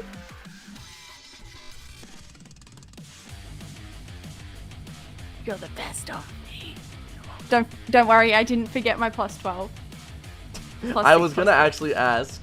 Yeah, no, I didn't forget. Alright, you blast this thing to the high heavens. Fey magic bolstering your abilities. You open up a portal to the Divine Contract briefly, and this torrent of ink blasts this thing. For a moment, you think this thing is down. Oh, fuck. But it barely stands. I accounted for this. Don't think I did it. Yeah. I knew you would. Just wanted to double check. Now it's very mad at me, I assume. You watch as this thing in devout... It doesn't have feelings. It just knows that it hates you. I need you to take, after your turn is done, I need you to make a Constitution saving throw. Okay. I believe I have advantage. Okay. Why? Wait, why? Is it a magical effect or a spell? No. Oh, no, this isn't any of that. A pseudopod from its body is reaching out and slapping you. Rude. Okay, in that case, that's a 27. A 27? Mm-hmm. I'm using all my resources because I'm not living for much longer, but I want to fuck you up at least a little bit. Oh, no. There's no reason. You watch as this thing's eyes blink, and you feel yourself drained a little bit more. Subtract 3 from that save. 24. You got anything that can help me, Amelia? The first thing that's gonna happen is you begin to take damage. What was that, Amelia? On this build. I'm just taking note of, like, I'm keeping track of my highest score on damage. 9, 11, 12, High 7. You take 17 damage. Don't worry, just a humble amount. But then you feel a bunch of your magical effects begin to be dispelled, one by one. I hate it! First thing that gets dispelled is your Spirit Shroud. The next thing that I have to roll for is your Dragon, which I do get. That is reduced down to that. Your Dragon is dispelled as well. You are base Viari. Ace, your turn. Okay. That hurt. Because I know you said you dealt 17 points of damage, but what that actually felt like was, 350 points of damage. It did, didn't it? But it wasn't. Yeah, actually more than that, because now it's base Viari, so you don't get the switchback, so it's actually more like closer to 500 points of damage. Actually, wait. I dispelled the first polymorph. I didn't dispel the second one. My bad. Let me see if I actually dispelled the second one. I don't. You're a dragon. Oh, great. Okay. Bonus action, Blade Song. Bonus action, let's do Hexblade's Curse. And then I'm gonna take an action to Longsword Eldritch Blast. Okay. And then I think I'll probably Action Surge and do that again. Wait, okay, let's see. That's 4 plus 2. Okay, I'm actually gonna use... Can I technically use my action... If Action Surge gives me 2 additional points, because I can only spend those on my turn, can I Action Surge... Basically, can I still have a... Can I save 3 points for a reaction? Or 2 points for a reaction? If you take your action and then you Action Surge, you'll still have 3 base points left over. Okay. Cool. Okay, cool. I'm gonna... This is just the first time this system has ever been properly play tested, and poor chat gets to watch us fumble through the mechanics. Yeah, okay. I'm having a great time. I'm actually really happy. I'm actually really proud of this. I like this. If I get 2 attacks per action, I'm doing 1 Longsword and 1 Eldritch Blast. Which do I use to count dice for? Because they use different modifiers. Use the higher one. Okay, cool. I was like, it'd be really cool if I could use the longsword. I think that would be neat. Okay, I can't... Oh, these are so heavy and so light. The reason why I'm doing this is because I feel like this is not a problem that we will run into in our game of different modifiers for different attacks, because I don't like that. That's weird. Okay, that's 8 plus 6 is 14. That's only an 18. 1, 5, and 1, 1. An 18, a 5, and a 1. Okay, those cancel out. You're dealing base attacks, but you do hit. Excellent. Okay, and then it's just normal damage? Yes. Okay. It's did you cast Spirit Shroud before this, perhaps? Yeah, I should have cast Spirit Shroud. Would you, considering Brooke got a impromptu damage buff, would you like one as well? I would like to cast Spirit Shroud, yes. Alright, at what level? 5th. Alright. Okay. Dice. I'm just gonna put it in here because that's You're the best for letting us retcon that.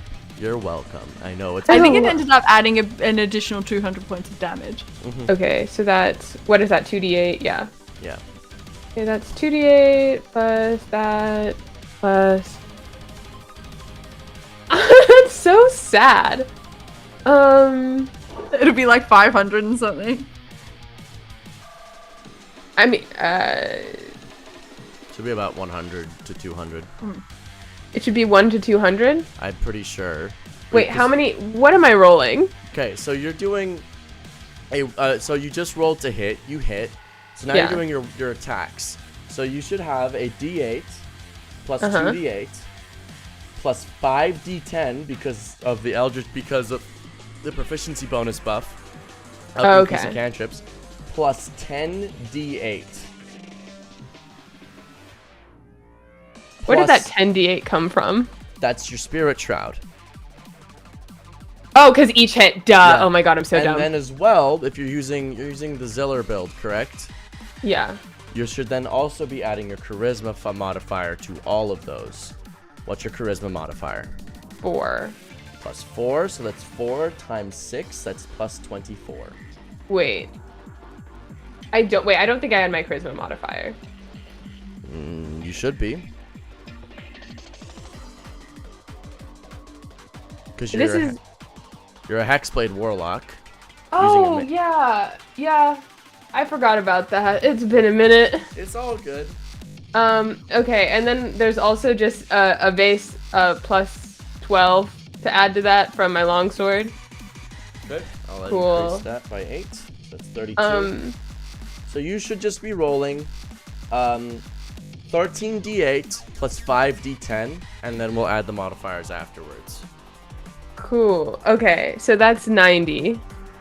90 plus 2 plus 32 is 122 damage. Got it. And Alright. that's my for first one. attack. Now Yeah. now do the second action. Okay, my second action. Second verse, same as the first. Yes. Okay. It's weird because I have all these like heavy stone d20s and then these light ass resin. Ah, that's a crit! Yo! And 2 6s! Yo! Okay, so that's, what is that? 32 plus 6, 38 to hit. 38 to hit. Add 2 extra Eldritch Blasts as well. Those hit. Okay. So, you can choose between a few of these options. You can double the damage dice for this. Uh-huh. You can refund this action. Yeah, those are 2 options currently. You can either refund this or double the damage dice. I think I just want to double the dice. All right. I'll help you with the math. Okay. So this is going to be, you have 2 extra hits. So this is going to be 1d8 plus 7d10 plus 16d8. So that's 17d8 plus 7d10 plus 40. And then times 2. So let me do that one more time. Uh-huh. That's 34d8 plus 14d10 plus 40. Okay. So, okay, if I just take the 17d8 plus 7d10, and I'm doing that twice. Yes. I already clicked it, and I'm just going to click roll again. Okay, so we have 119 plus, roll it again, 121, so close, Yep. plus, 40. yeah, and is that including my plus 12 bonus? Yes, it is. Okay, cool. That is 280. How would you like to do this A's? All right, where's this bitch? He's right in front of you. Yeah, I think I just look, and Viari seems pretty stressed out. They were having a lot of fun at the beginning, and now it's kind of worn off. So I'm gonna the fun has lapsed, and just stick out my sword. It's a long sword. I'm holding it two-handed, and I'm just gonna fire the Eldritch Blast through that. and then just pull it above and stab it straight down. And as you do that, this thing, as you strike it with your blade given to you by the Pantheon of Order, this thing, unknowing what to do when confronted with pure structure, almost for a moment reconnects itself back into what it once was, a puppy and a hand, before reconvening into this mass and dispersing into the winds. This was one. You just made us kill a puppy? I did. Oh, grow actually up. the meanest thing you've ever done. It's not as mean as that one time when we were playing and you switched my HP with the bosses. Oh my god, Amelia, that was like one time and it was very funny. And it was like a year ago and I'm still mad about it. It worked. Damn. You But you had been sitting there being like, you haven't gotten me below 200 HP. Oh, I'm not. We below can't 200 rehash this HP." argument. Let's just go. We'll Yeah, be here yeah. for hours. all the same, I gotta say, that went considerably faster than I was expecting it to. That took less Great. than 40. That took 30 minutes. Oh, sick. Efficient. Let's go. We have so much more time now. That's awesome. Yeah. That would have taken us usually an hour. Yeah, honestly, I'm really happy with how much damage. I am now like suppressing the urge to start a new project to build a better dice roller. My brother's actually working on that. Okay, cool. I was like, this ain't cutting it. Imagine trying to roll that in D&D Beyond where it's like the physics engine. My computer would just explode. Yeah, crash your fucking thing. I do think the system currently skews still towards more rolls. That's good. Love more rolls. I think, All I've ever wanted out of a system. More hits. yeah, I think though that more has to do with D&D still than it does with our game, if you know what I mean. I think that's still a D&D problem. It's still running in D&D, so naturally D&D's meta is going to pervade. There's no way to escape it. I think we need buffs that adequately buff Oh yeah. fewer hits, though. Oh yeah. Anyway, all That's that what to I've say. been saying. That's what I've been saying. I'm glad you finally see. That's not what you've been saying. Whatever. We can have this argument on Sunday. all the same, I'm pleased as shit. That was so fun. I'm actually really happy with that. Considering that was the first time we ever ran that, and Amelia, who's never played the system, caught onto that immediately, played it, had fun, sick as hell. We love that. More dice equals more fun. That's just how games work. Agreed. Fucking agreed. I gotta get you to play Edge of the Empire. Sure. But for now, we're playing PP game. And you guys, as you pass by this aberration that you killed, an apparition of Lady Luna appears beside you and goes, "Good work killing that. That was one of the aberrations that we are dealing with currently. That was, though, a rather weak one. Might I consider putting this towards the extra credit? And maybe there are 3 others that I could point your direction towards being the more serious problems." I think, as agreed upon, we will kill 3 aberrations, and in a gesture of goodwill, if you can put this toward our tab, rather than the extra credit, we will do our best to rid this plane of as many as reasonable. Make a persuasion check. Not my strongest suit.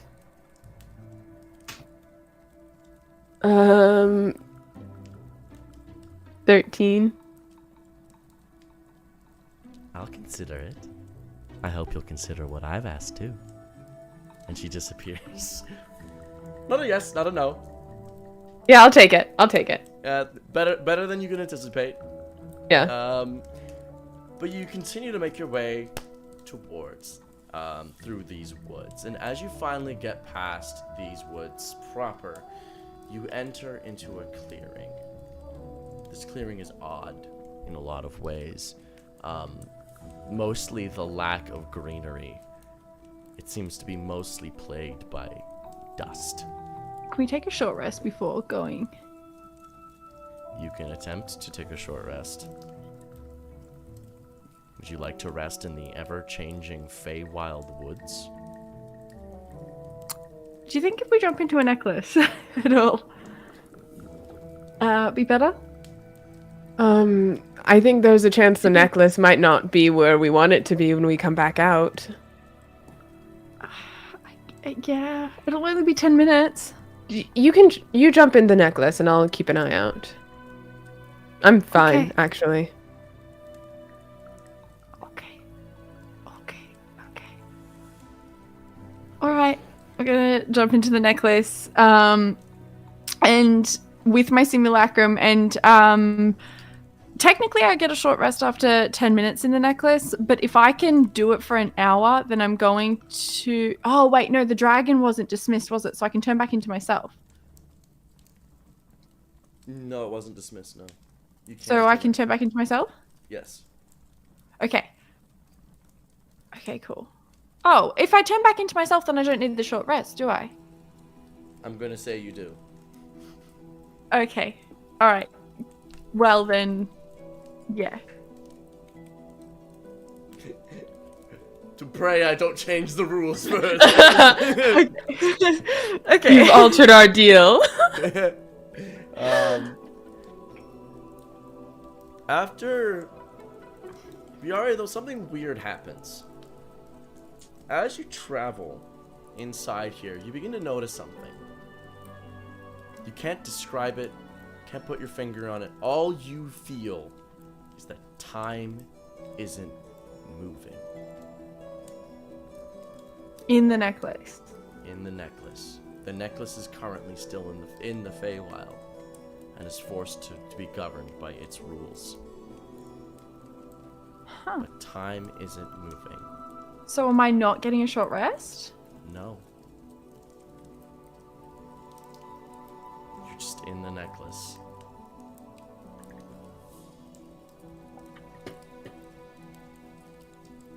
I hate this. I knew you would. And I'm sorry, but this is how it was decided to be. I am playing a warlock. And you know.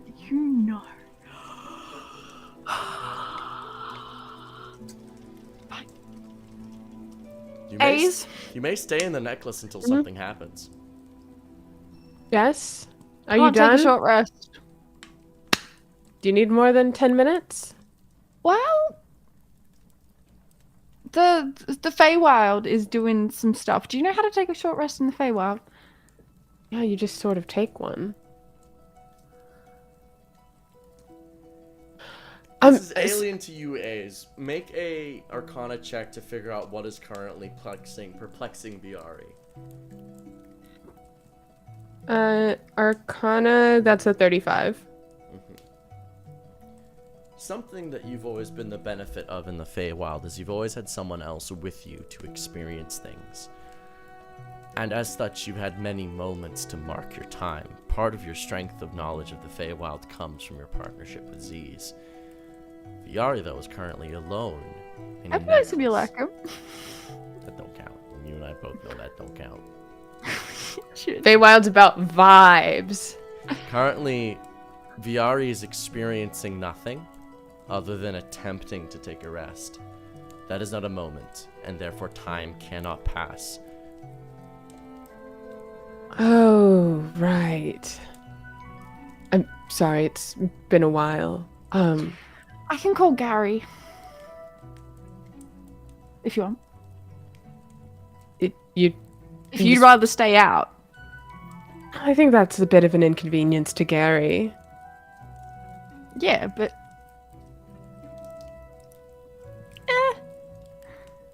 Can I have Z's? Will Z's help? Just Zed. I mean, sorry, Zed. Not Z's. Zed. you can try it. If Zed jumps in, does that count? I bloop Zed in. What's up? Hey Zed. Wow. I'm just trying to see if time passes. Oh, you're just trying. Oh, that won't fucking work. Why? You're trying to game the Feywild. Idiot. Come here. Do you have any way to make tea? And he floats with his fairy wings, like just above his butt, so he hangs down like a stupid baby. I love him so much. Yes, I have a way to make tea. Make some tea. Sure. And I'm gonna go and make some tea. Little Zed ritual casts Rary's telepathic bond and patches you into this conversation, Ace. Mm-hmm. He can do that. Yeah, don't worry about it. He can ritual cast some spells. They're not really useful, usually. They're mostly to fuck with people. Alright. So, Viari. Number one thing you should probably know about the Feywild is you should stop trying to gimmick it. Don't try and fight it. Just relax. Enjoy its vibes. As you pour him his pot of tea, he jumps in like a little hot tub. So tell me about yourself.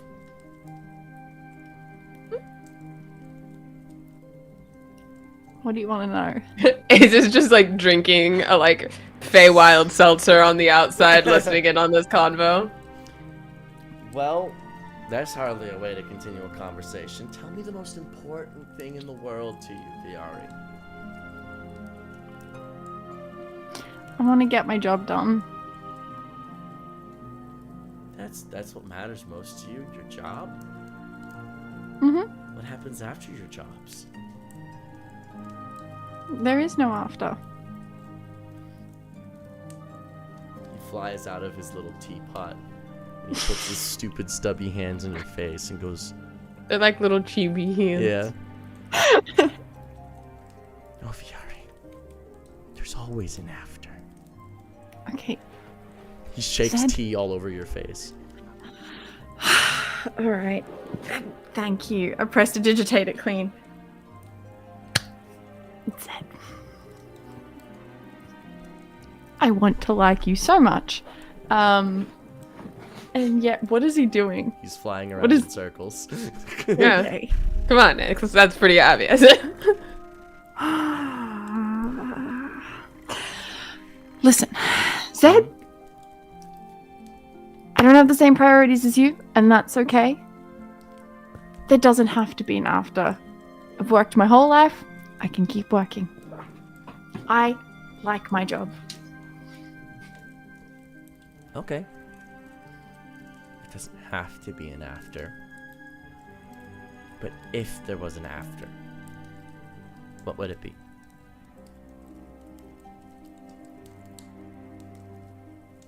I don't understand. If your job was done, and say after this Pantheonic War, you win, rah rah rah, what happens? You figure out how to lie in your contracts. You win. Well- Agreement's back. I'm dead. What next? You're not gonna die. But Oh, I will. At some point. how do you know that? Ah, just a good feeling. I'm not the type who lives to the end of their stories. But you'll come back. I usually do. But maybe this time I won't. But we're not talking about me. What about you? What's after? Then I do the next job. I govern lies or whatever.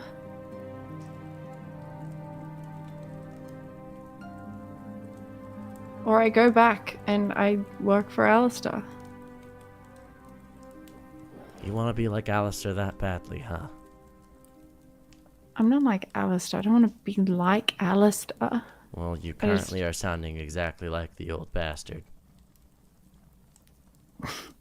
Well, That's all he ever talked about. Work. Job. Next job.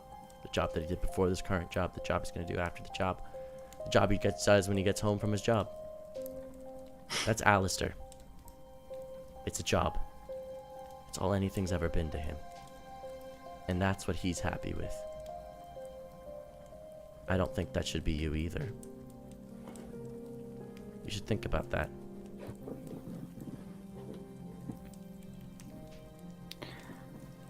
Well,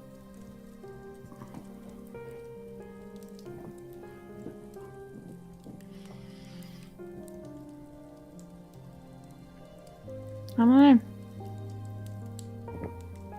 I don't have to have an answer now. But guess what we just had? A moment. Fuck off. You got your short rest. 10 minutes have passed in the Feywild. Z's claps his hands. And he buries his head underneath his teapot. And he sips it until it's all gone. And he pops I back get out. up in the necklace and go talk to Ace.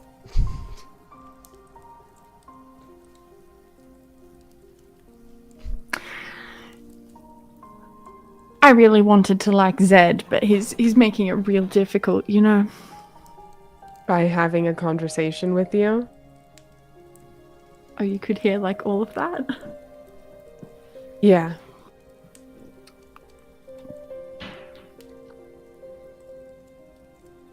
Just saying it's like maybe the one person who can kind of relate to you. I see what you're trying to say, but Z's never liked his job. He never liked what Alistair was doing. He never liked any of the Pantheon stuff. I had fun with it. I know. I mean, doesn't the mean you reason have I'm to do struggling it. so much here is because I learned to game Alistair's system. I like the loopholes. I like fidgeting and tinkering with his stupid little contracts. You know these? And I point to my horns that have been there the entire time. Yeah, I know That your Amelia horns have been there refuses the to entire go. time, Viari. I see you every day. Yeah. You know these? I wasn't born with them. Alistair slipped them into a contract to teach me to read my contracts when I was a kid. And I just thought they looked cool. Yeah, Viari, there's so much more to life than just this one thing you've been doing. That's fair. I was just trying to work in a thing because I know know. brothers Amelia. Listen, I know. But I don't have to enjoy life the way that you do in order to enjoy what I'm doing. Okay. And And let's go to the butterfly court. okay. Sorry, I didn't mean that to sound like a lecture. Zed just got in my head. I don't... I'm still there. Oh, fuck off. Okay, alright. Let's go to the butterfly court. I'm stuck in your head. Okay, I'm gonna get out. He gets out of the ring and he sits on Aze's shoulder. And he just rests his head on your cheek and goes, Viari and I had a moment. I heard. She didn't like it. Yeah, Viari's like that. I'm right here. Do you think See? talking in front of her, as if she's in the third person, will help get through that I just really want to help her? I think so, but also she really doesn't like that either. God damn it. Yeah. He sits There's on a the- lot of things Viari doesn't like. That's fair. If I grew up liking Alistair, there's a lot of things I wouldn't like too. Fair.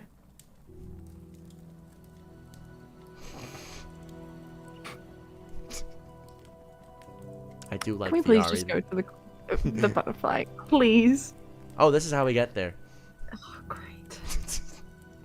Oh, we're on the way. Where do you think we've been walking?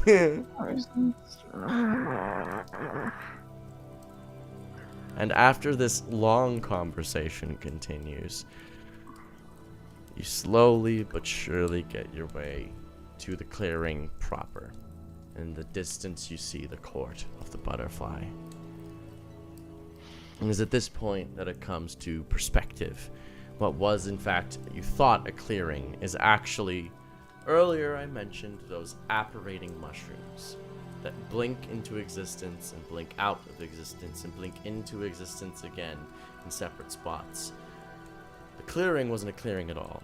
It was just a greater concentration of these mushrooms that blink in and out, getting larger and larger, clearing out the space. And as you look into the clearing ahead of you, you see massive amounts of mushrooms blinking in and out of existence, warping the magic around it to a giant central tower with glorious butterfly wings flapping in and out of its windows.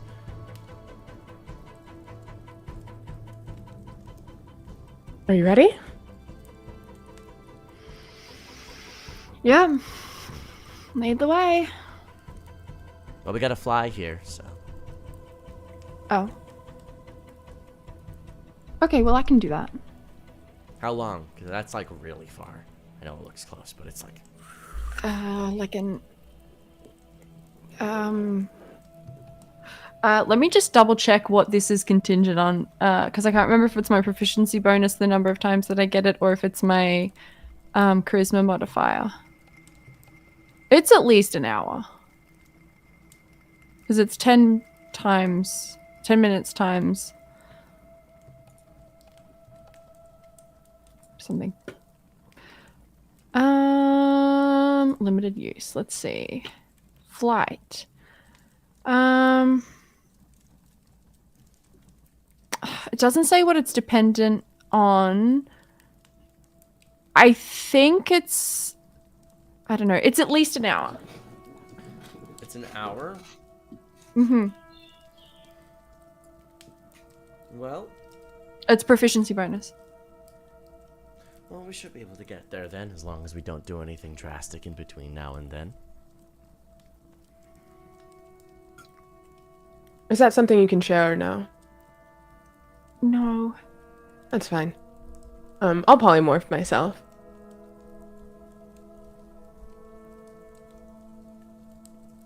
Could I just, as a dragon, polymorph into something that can fly to save these little uses?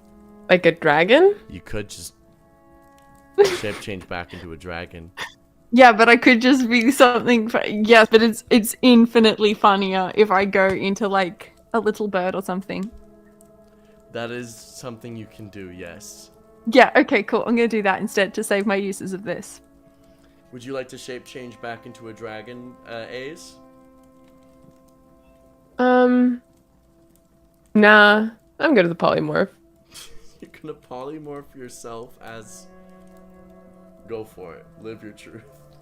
Yask. I don't want to be a dragon. That just seems like a little excessive for the moment. You can go into a dragon and then shape change into something small, like the Ari is doing, like a little sparrow or something. Yeah, okay. I guess I'll go into the dragon, sure. Alright. And then what you're going into? I'm going to polymorph into like it's like a bird that only really exists in the Feywild.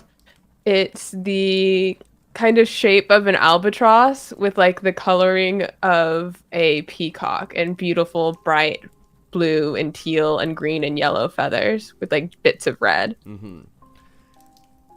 And like a gorgeous long tail. And so you do. And you flap and you guys all begin to fly. I'm an albatross, so I get there in like 2 flaps. It's just gliding, baby. Just gliding.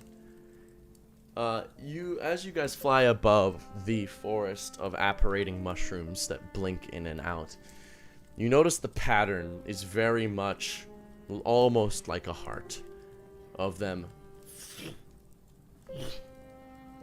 but not exactly. They rush in and then rush out, delivering magic throughout the Feywild. And you fly towards the tower.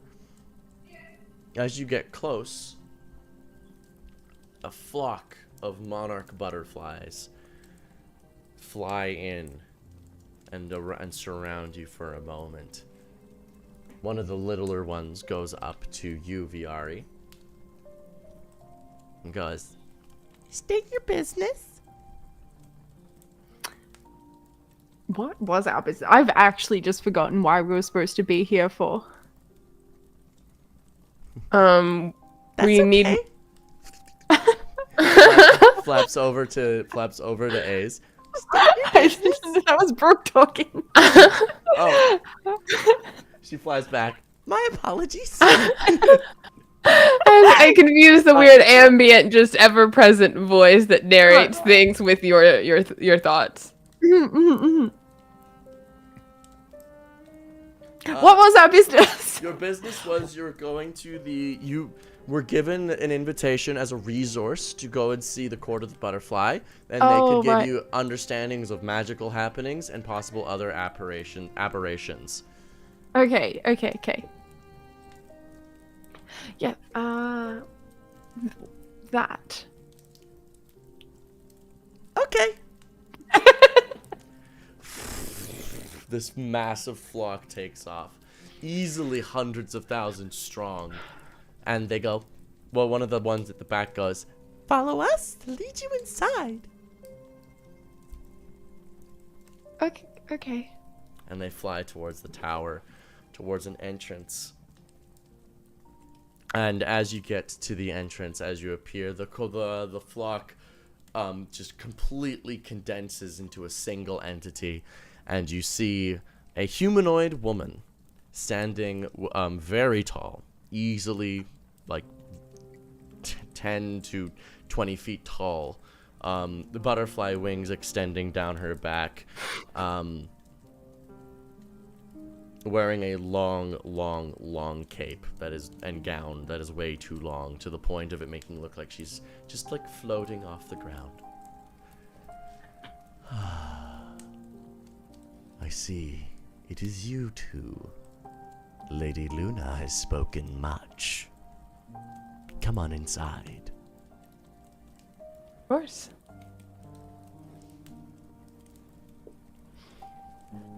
Is this your overworld friend, Ace? Oh, yes. Ah, she seems very nervous to speak. She am. That's fair. Caution is rewarded, you could say. Okay. Should I post the sketches? You can post the sketches in the Paperwork Pantheon Discord, in my Discord, the official one. Just chat after this. You guys are in for a treat. Official artwork. Dun dun dun. Dun dun dun. You're welcomed inside by Madame Butterfly.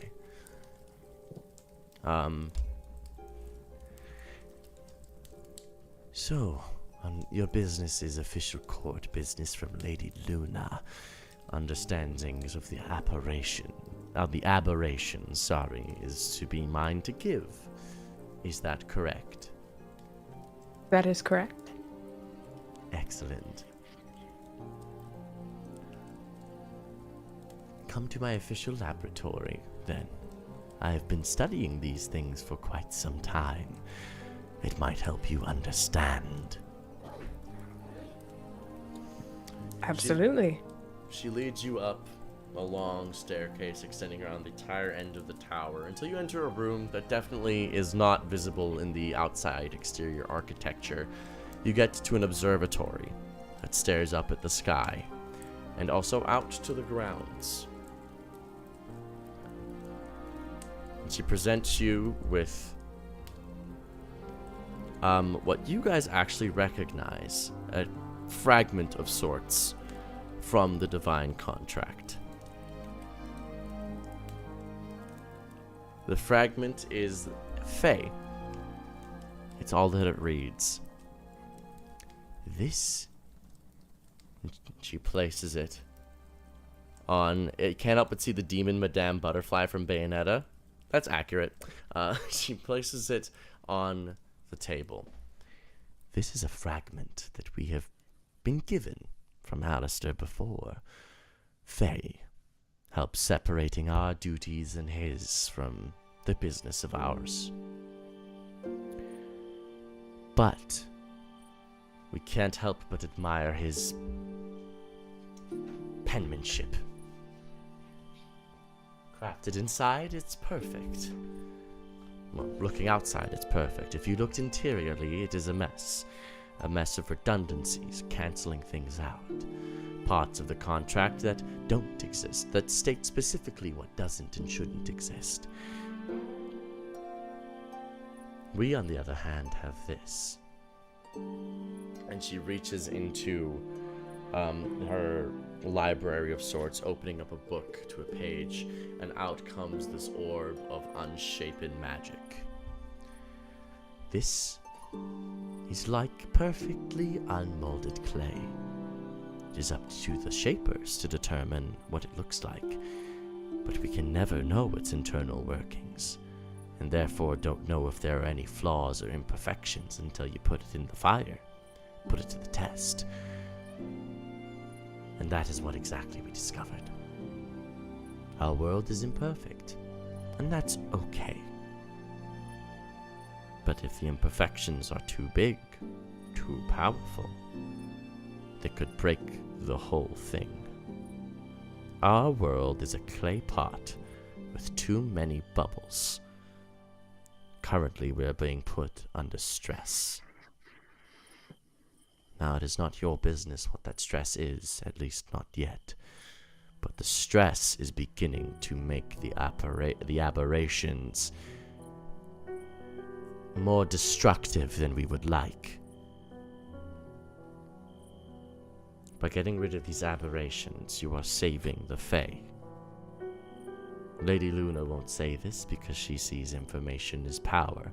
I will say this because I too see it as power. Know just exactly what you hold in your hands. Additionally, they work on slightly different rules than the rest of us. If Alistair was here, he'd say mathematically they reduce every hit they take by an exact number. Is that right, Alistair? Oh, so you do see me. Sorry. Yes, I would say that. Just listening. Just watch it. Just watch it. Just watch it. Why can't you guys take care of them? What prevents you from being able to deal with these aberrations? Well, we are the clay.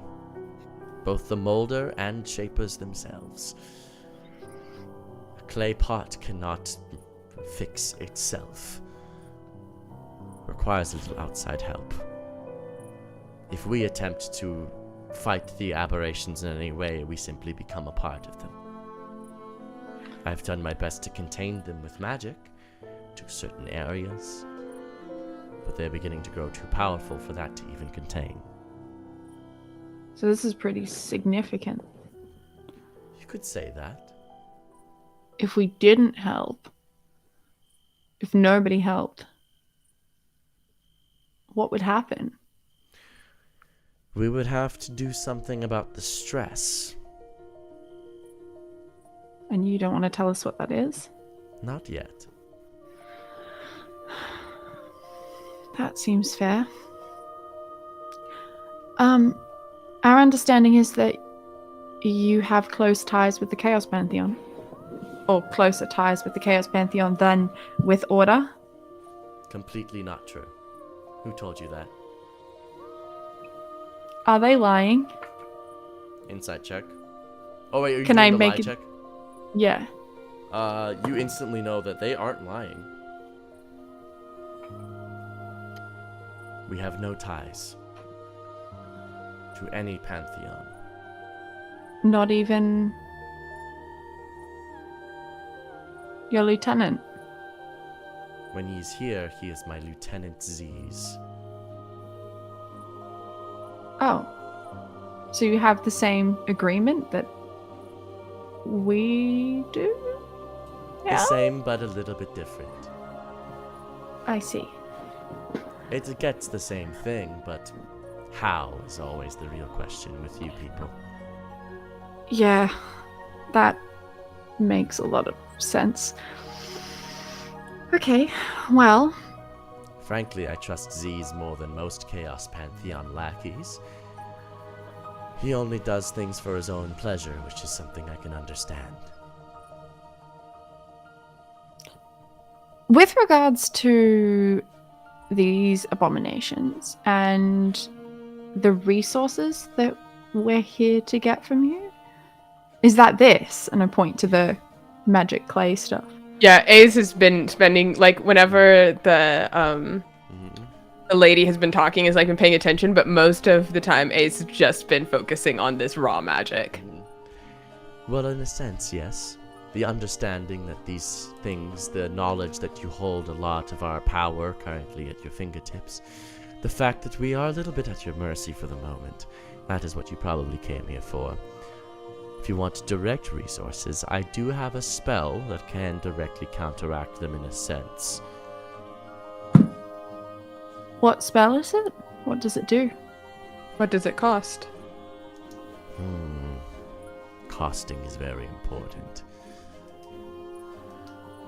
The cost for you lot, currently, is double that of normal. Whatever you would normally spend, you must spend twice as much. It would normally be a fifth, but for you, it would be 2/5.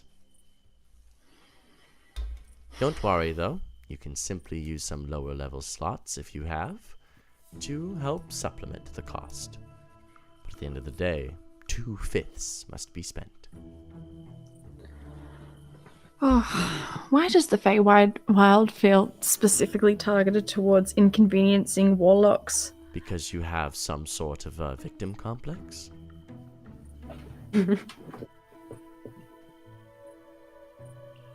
Okay, I was just making an offhand comment about... Okay, alright. You asked a question. Am I not supposed to answer your questions?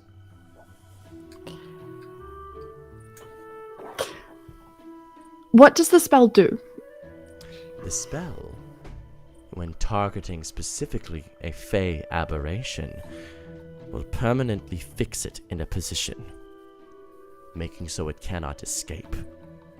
Most aberrations will try to flee, unless they are perceived.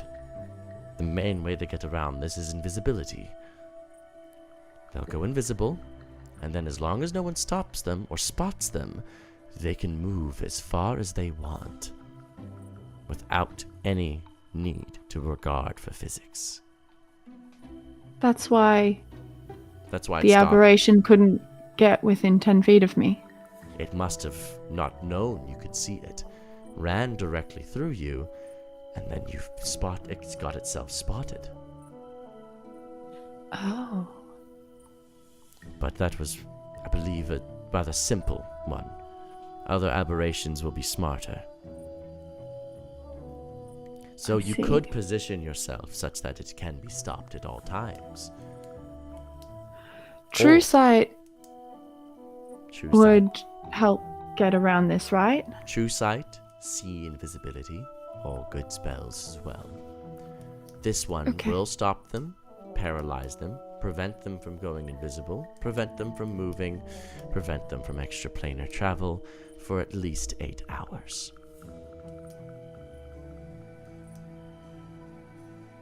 What do you get out of this?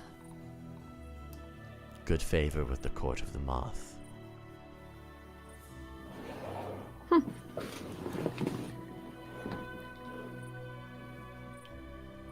Good to know.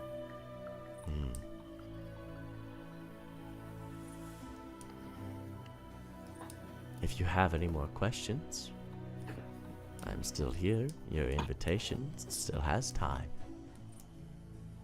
Do you have any more questions, Ace? Can I spend some time having a look at that? You may have a moment or two. I would like to study it. Make an Arcana check. Kana. Not great, not bad, but 27. After looking at it for a moment, you quickly see the very subtle but intricate math of the Feywild working within it. In some ways, it's not quite as robust as the Order Pantheons, but there's almost an elegance to how things cancel out, leaving remainders that they've decided are unnecessary within it. In understanding this as well, learning how Feywild magic works, any feature that allows you to recover spell slots now allows you to gain an additional spell slot of 6th level or lower for you currently. If you can describe this to Viari, Viari can also gain this benefit. But Viari would have to make a successful check.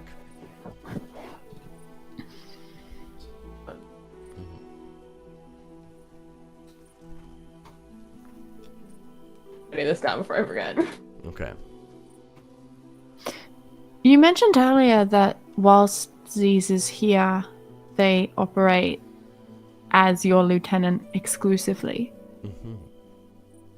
Does that indicate that they, whilst here, are operating entirely outside the realms of Chaos Pantheon intent? They may be here in the same capacity that you are here on Order Pantheon business. But he would be unable to enact any of Beatrice's will. Mm. While he is here, he is himself. Now, if he's currently aligned with doing something to help the Chaos Pantheon, he may. As long as it does not infringe upon us, it is allowed. Could you give an example? I'm not sure I follow where the boundaries of that are. Well, let's say he would like to learn more about the Fae to better use them for his own need in the mortal plane. So he talks to Lady Luna, uses my connections, and while here, doesn't do anything to perhaps harm us, infringe upon us, or take us, but merely gives the proposition. I would like to use some of your soldiers in the mortal plane for some of my own use. His own uses on the mortal plane are none of our concern, and so long as those Feyan are ready and available, they are his to use as willing. And has he been doing that? Taking No. soldiers? Others have, but not him. Who are these others? Well, I guess I'm allowed to say. Their contracts don't work here. Two little bastards by the names of Ignition and Catalyst. They have been asking for Fey spirits specifically. They don't own titles, but we found them here and decided to see what they were about. We have an agreement of sorts with the Chaos Pantheon, not necessarily to help them, but to be available. In the same way that we are available to you. The Fey spirits that they have taken to the mortal plane, we're aware of at least one of them, the Fey spirit of wealth. Are there any others? I don't know. I could check. Is that a lie? Oh, okay. Would you like me to check? It would be good if you could check. Give me a moment. She disperses into a cloud of butterflies and begins all of them maneuvering and working the oculuses and various apparatuses up in the ceiling. As they look up to the sky and they look up to the moon, they take in this magical light and it beams down into the single dewdrop into a flask. She turns back into herself, and as she takes a sip, I believe there's one more Fey spirit that you need to be concerned about, that Ignition and Catalyst have taken. Who might that be? I believe that would be the Fey spirit. Oh, how to describe them? The Fey spirit of Rampage. Do you have information on the kinds of abilities that... I am not privy to give that. That's dirty laundry, which I care not to air in front of strangers. That's fair. No harm in asking, I figured. None taken. Look at you with very... your confidence. Good job. Very kind of you, to give us that information.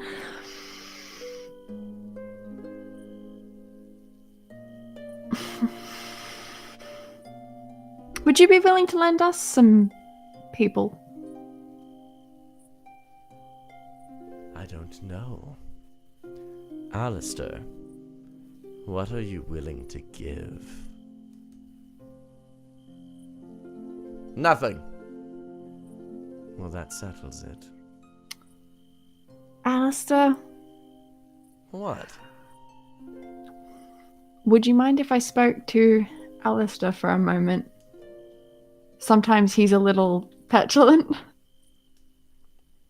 Of course. I'm still just looking at the magic. You are just studying this intently. Yeah. Could I have I'm some like- privacy, please? Sure. She casts silence over herself and A's. And then very kind. simultaneously casts darkness over top of it. Okay. Oh, I can't hear. I can't even say anything. Yeah. She could just cast darkness over me, I can see. I decided that this thing can kind of glow in the darkness, and now I'm seeing things that I couldn't even see before that are visible in magical Amazing. darkness. Sure. Alistair, why don't you want to make any kinds of deals with them? Making a deal with a Fae is guaranteeing you're getting fucked on one end. It's as simple as that. Whether it is, in this moment, oh, we get one of their powerful Fae spirits, but then maybe they get one of you at the end of all this. And it's impossible to know. A's and Z's have been making deals with them. A's and Z's are A's and Z's. They get away with things So why don't we get them to make the deal?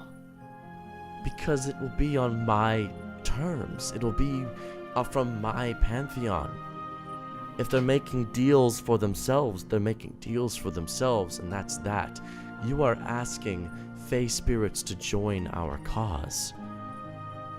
That's dangerous. They've already joined Chaos. Exactly.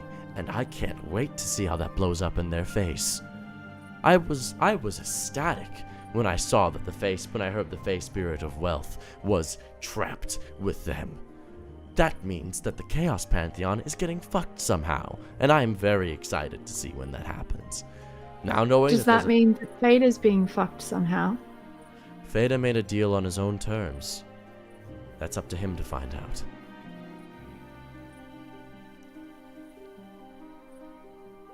So this is a hard no? Totally off limits? At least not for me. Don't sign them up to my cause. If you want to befriend one the same way Feda has, that's up to you. But I strongly would prefer that we do not get any Fae for our cause. And considering I'm never allowed to have any business in their cause, I think it's only fair. Okay. He prumps himself up as a little firefly. He's very proud of himself. I'm going to turn back to the lady Madame Butterfly. Madame Butterfly. Does she have any indication that, like, It's darkness and silence. You can't see shit. Nor can I I'm you gonna am- wait out 10 minutes. I am going to press to digitate, like a gentle, just like little tapping on her arm, just like a breeze, like a light, like Yeah. puff puff. They're both brought down. That's very interesting. How did you do that?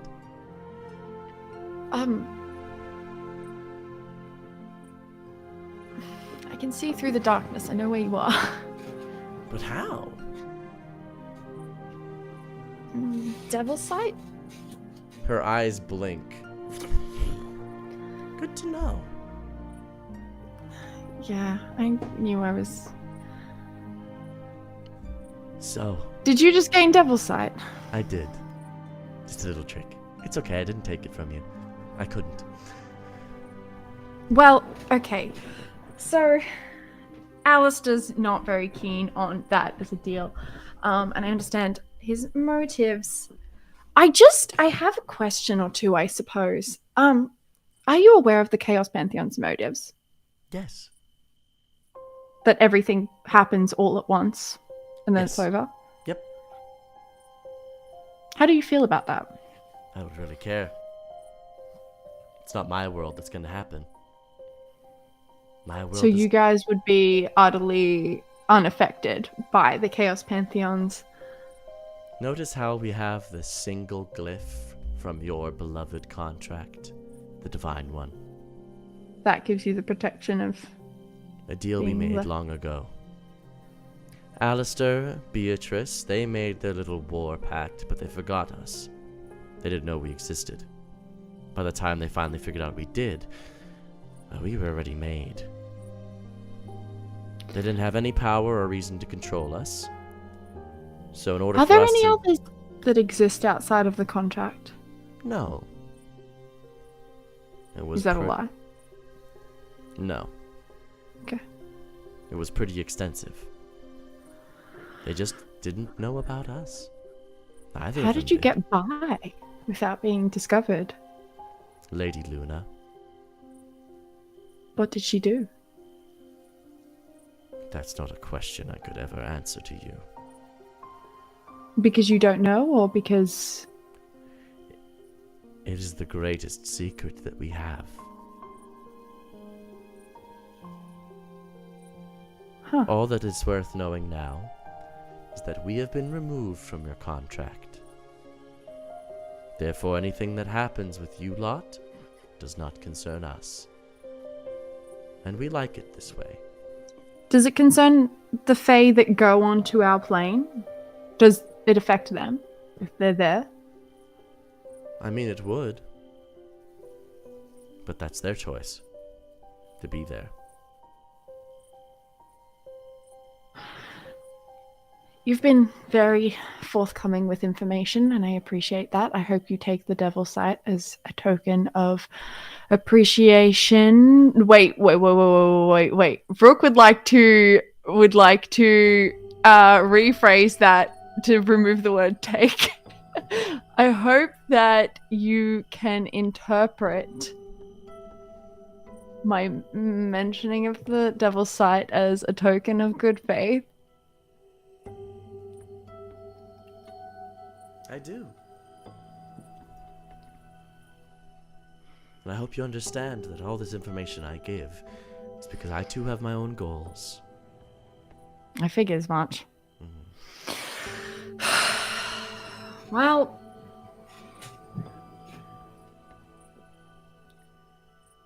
Ace, do you have any more questions? Having taken my time looking at Ace, The you can make magic. another Arcana check.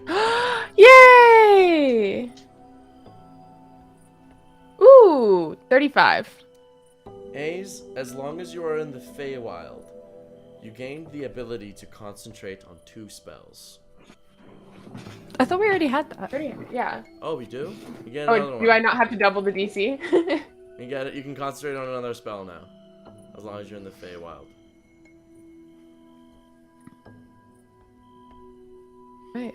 So, but you triple Oh. the DC for concentration saves. So, like, if you're Yeah, concentrating okay. on 3, don't fucking get hit. The DC is like big boy. It's okay. I would simply just roll very well. Every I time would you simply say just that, not you get hit. fail. I have video footage of this.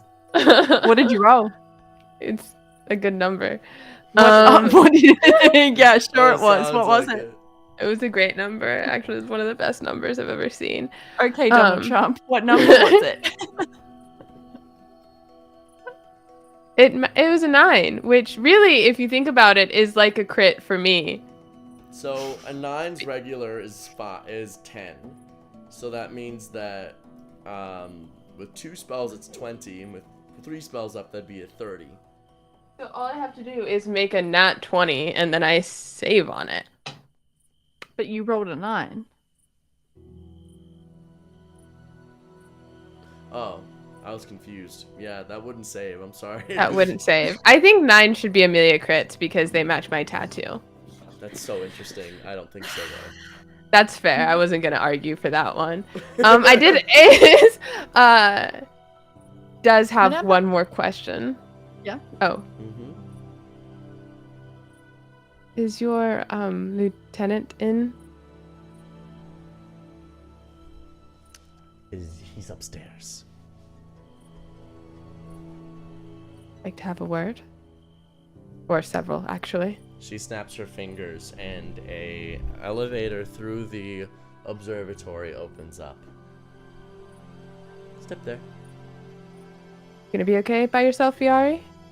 Or okay, good, because okay. Have fun, Ace. Just before I leave the butterfly lady, do you have any advice? The Feywild is one of those places where it's nice to look at, but don't touch. Try not to interact unless you have to. Good to know. You seem like the type who likes to poke things. You like to figure things out. You can see this place is getting to you. You could say that. I don't have any advice for that. But just know that you're not alone in that. It is human nature to want to poke and prod and figure things out. And it's Alistair's nature to want to poke and prod and figure things out. Well, as we have apparently established, I am the least Fey person to have ever existed ever in the history of the universe, apparently. Mm-hmm. So, But whose fault is that? Is that a parentage or an Alistair thing? That I don't know. Can he do that? He can rewrite matter and history with the stroke of his pen.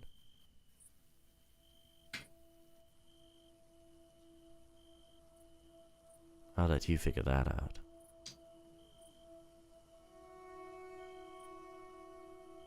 I'm going to say that you are dismissed. You may, for the moment, while Ace talks with Z's, enjoy and retire to the parlor. There are drinks, there's a bar, there's food. You may rest there as long as you please. That's very kind. If you find anyone there with a humanoid complexion, I'd suggest talking to them. Any reason why? They might be fun conversation. Duly noted.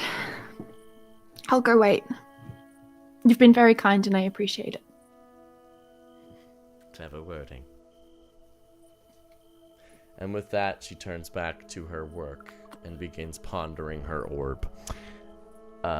As you step into the moonlight elevator, you just vanish in the snap of a finger. And you're sitting on a platform made of moonlight staring up at the stars. Aziz is there too, pondering an orb. She's everything. He's just Ken.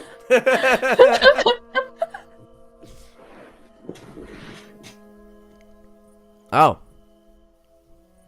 Hi. Hi.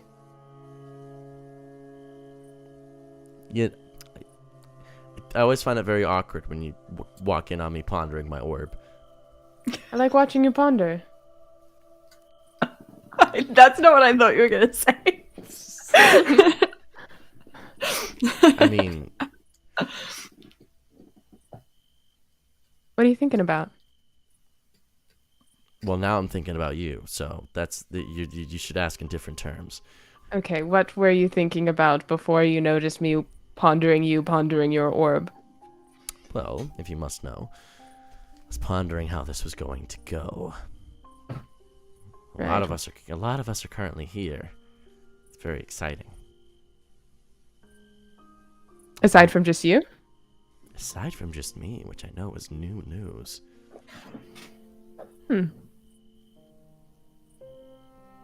Anyone I should be worried about? Beatrice. Here. She's antsy. Nervous. Something's wrong. Agreement isn't behaving the way he should. Interesting. I don't know what's going on either. I like him a lot. He's awesome. Well, then I'm sold. He's very nice, honestly. Genuinely a good dude. Not even stuck up. When I learned that he was Alistair's brother, I thought he was gonna be just like another, oh, look at me, I've got a 40-foot pole up my ass. But Yeah. he was pleasant. But for some reason, Beatrice is unhappy. And he's cooperating, or I guess not cooperating now. Is that something that he can do? He's just not doing what she wants. Hmm. She says, Well, I mean, do this, and then he goes, no. Which is not something he's supposed to do. Maybe, I don't know. Theory time. Maybe she's only ever seen him agree with Alistair because that's what he's inclined to do, and she took that as face value. maybe we... So there's like a fundamental misunderstanding of what agreement means. Maybe. Or, I don't know. That or he's changing, I'm unsure. She has been cursing him a lot. Yeah, she likes to do that. I don't know. She's nervous, and I'm, I guess, looking for an exit strategy. Right, I was saying, given the amount of things you've been telling me, I can't imagine no one has noticed. Oh yeah, everyone's hot on my tail at this point. They realize the plan is a sham and I don't know what I'm doing. But I'm currently in the Patuma High of a position for them to remove me. It's most exciting. This is what I love about bureaucracy. It's beautiful. I'm too big to fail. What are they gonna do? Undo the plan? This plan's 1,000 years in the making. If they undo this plan, they have to make a new plan. And if they make a new plan, then you guys have a plan, and, well, going up against Alistair without a plan, that's just stupid. Yeah. That's exactly what I'm doing, and they're very furious about it. Are you going to be okay? I'll be fine. I should be fine. I'll be fine. Okay. How's it going with you lot? You seem to be storming through all these problems. Yeah, you know, same old, same old. Go somewhere, talk to people who want us to go somewhere else, and talk to other people who want us to go somewhere else and talk to other people. So, Sounds like my you're favorite interested. thing. Yeah. Yeah, I was really hoping that the Order Pantheon would mostly just be paperwork and not having to deal with anyone. But it's kind of both. The worst of both worlds. Truly. But, I think we're okay. Between you and me. I wouldn't say we've got it in the bag, but I think we'll come out on top. Genuinely. Honestly, I hope so. Yeah. Though I'm nervous too if you guys win. Beatrice is very concerned with how Alistair's behaving too. I've noticed he's been kind of different. Seems What is Beatrice concerned about? She doesn't say much. But what she does say is, didn't know that old bastard had a sense of self-will or something. She's making comments like he's never had ambition before. And all of a sudden he's making moves, taking risks. Yeah, there's a lot of personality. More than I anticipated.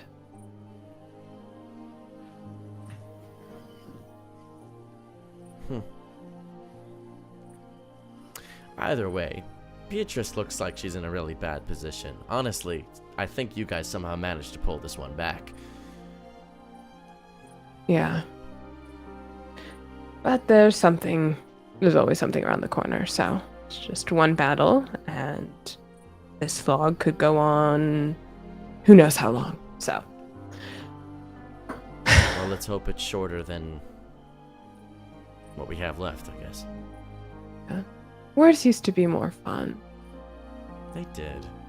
I miss when it was just all the little people kind of squabbling.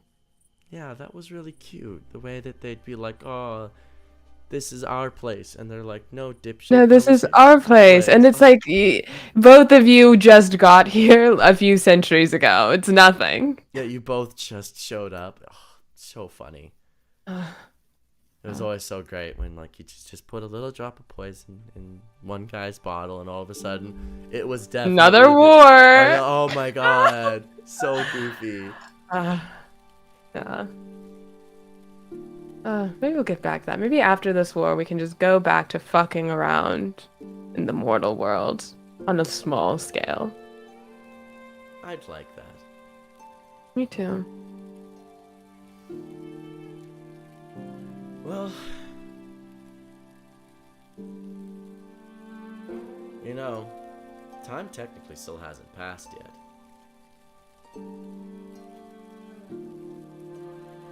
We could have a moment.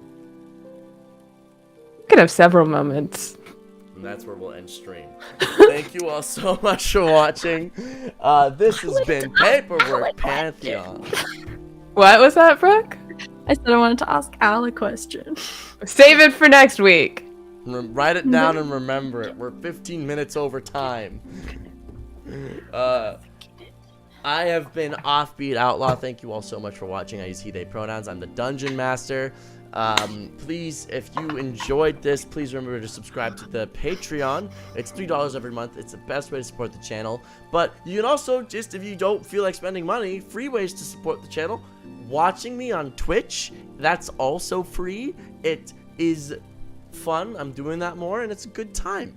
Brooke, Amelia, outro. Hi, I am Amelia Som. I have been Amelia Som, and I will continue to be Amelia Som.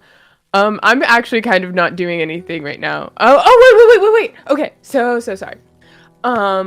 I am doing things. Well, technically, I'm DMing the podcast guild, blah, blah, blah. But the most important thing I'm doing is on June 10th, their Unprepared Casters is having a fundraiser to raise money for Trans Lifeline.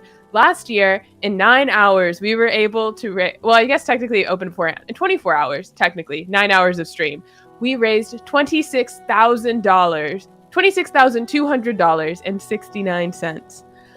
And we are going to try and beat that this year, and we want everyone's help. And there are some really cool guests that I'm not allowed to talk about, but they will be announced upcoming this June. So keep an eye on Unprepared Casters feeds and give money to trans folks. That's all I got. Now I want to know who the guests are. God damn it. I'm Brooklyn Tuesday. You should go donate to Trans Lifeline and support the Unprepared Casters people in their charity stuff. That was insane, the 26,000 last year. That was actually absurd. So everyone started out at level 5, and it cost like $200 to level someone up. So like $1,000 was just leveling my character up. Like $3,000 got someone to level 20. It was absolutely wild, and I think we'll do more because we only opened donations 24 hours before the stream, and now I think they're opening it sooner. Yeah. That's ridiculous. It's insane. Microsoft donated like 30 grand. We were 4 grand off from Microsoft, the company's entire donation. Like, get good. That's amazing. That is kind of hilarious too, just telling Microsoft to get good. Yeah. Also, what a lackluster donation. Right? Goofy. Multi-billion-dollar corporation. $30,000, please. Silly. Brooke, have you outroed yourself? Yes. Excellent. In that case, thank you all. Show up next week for a good time.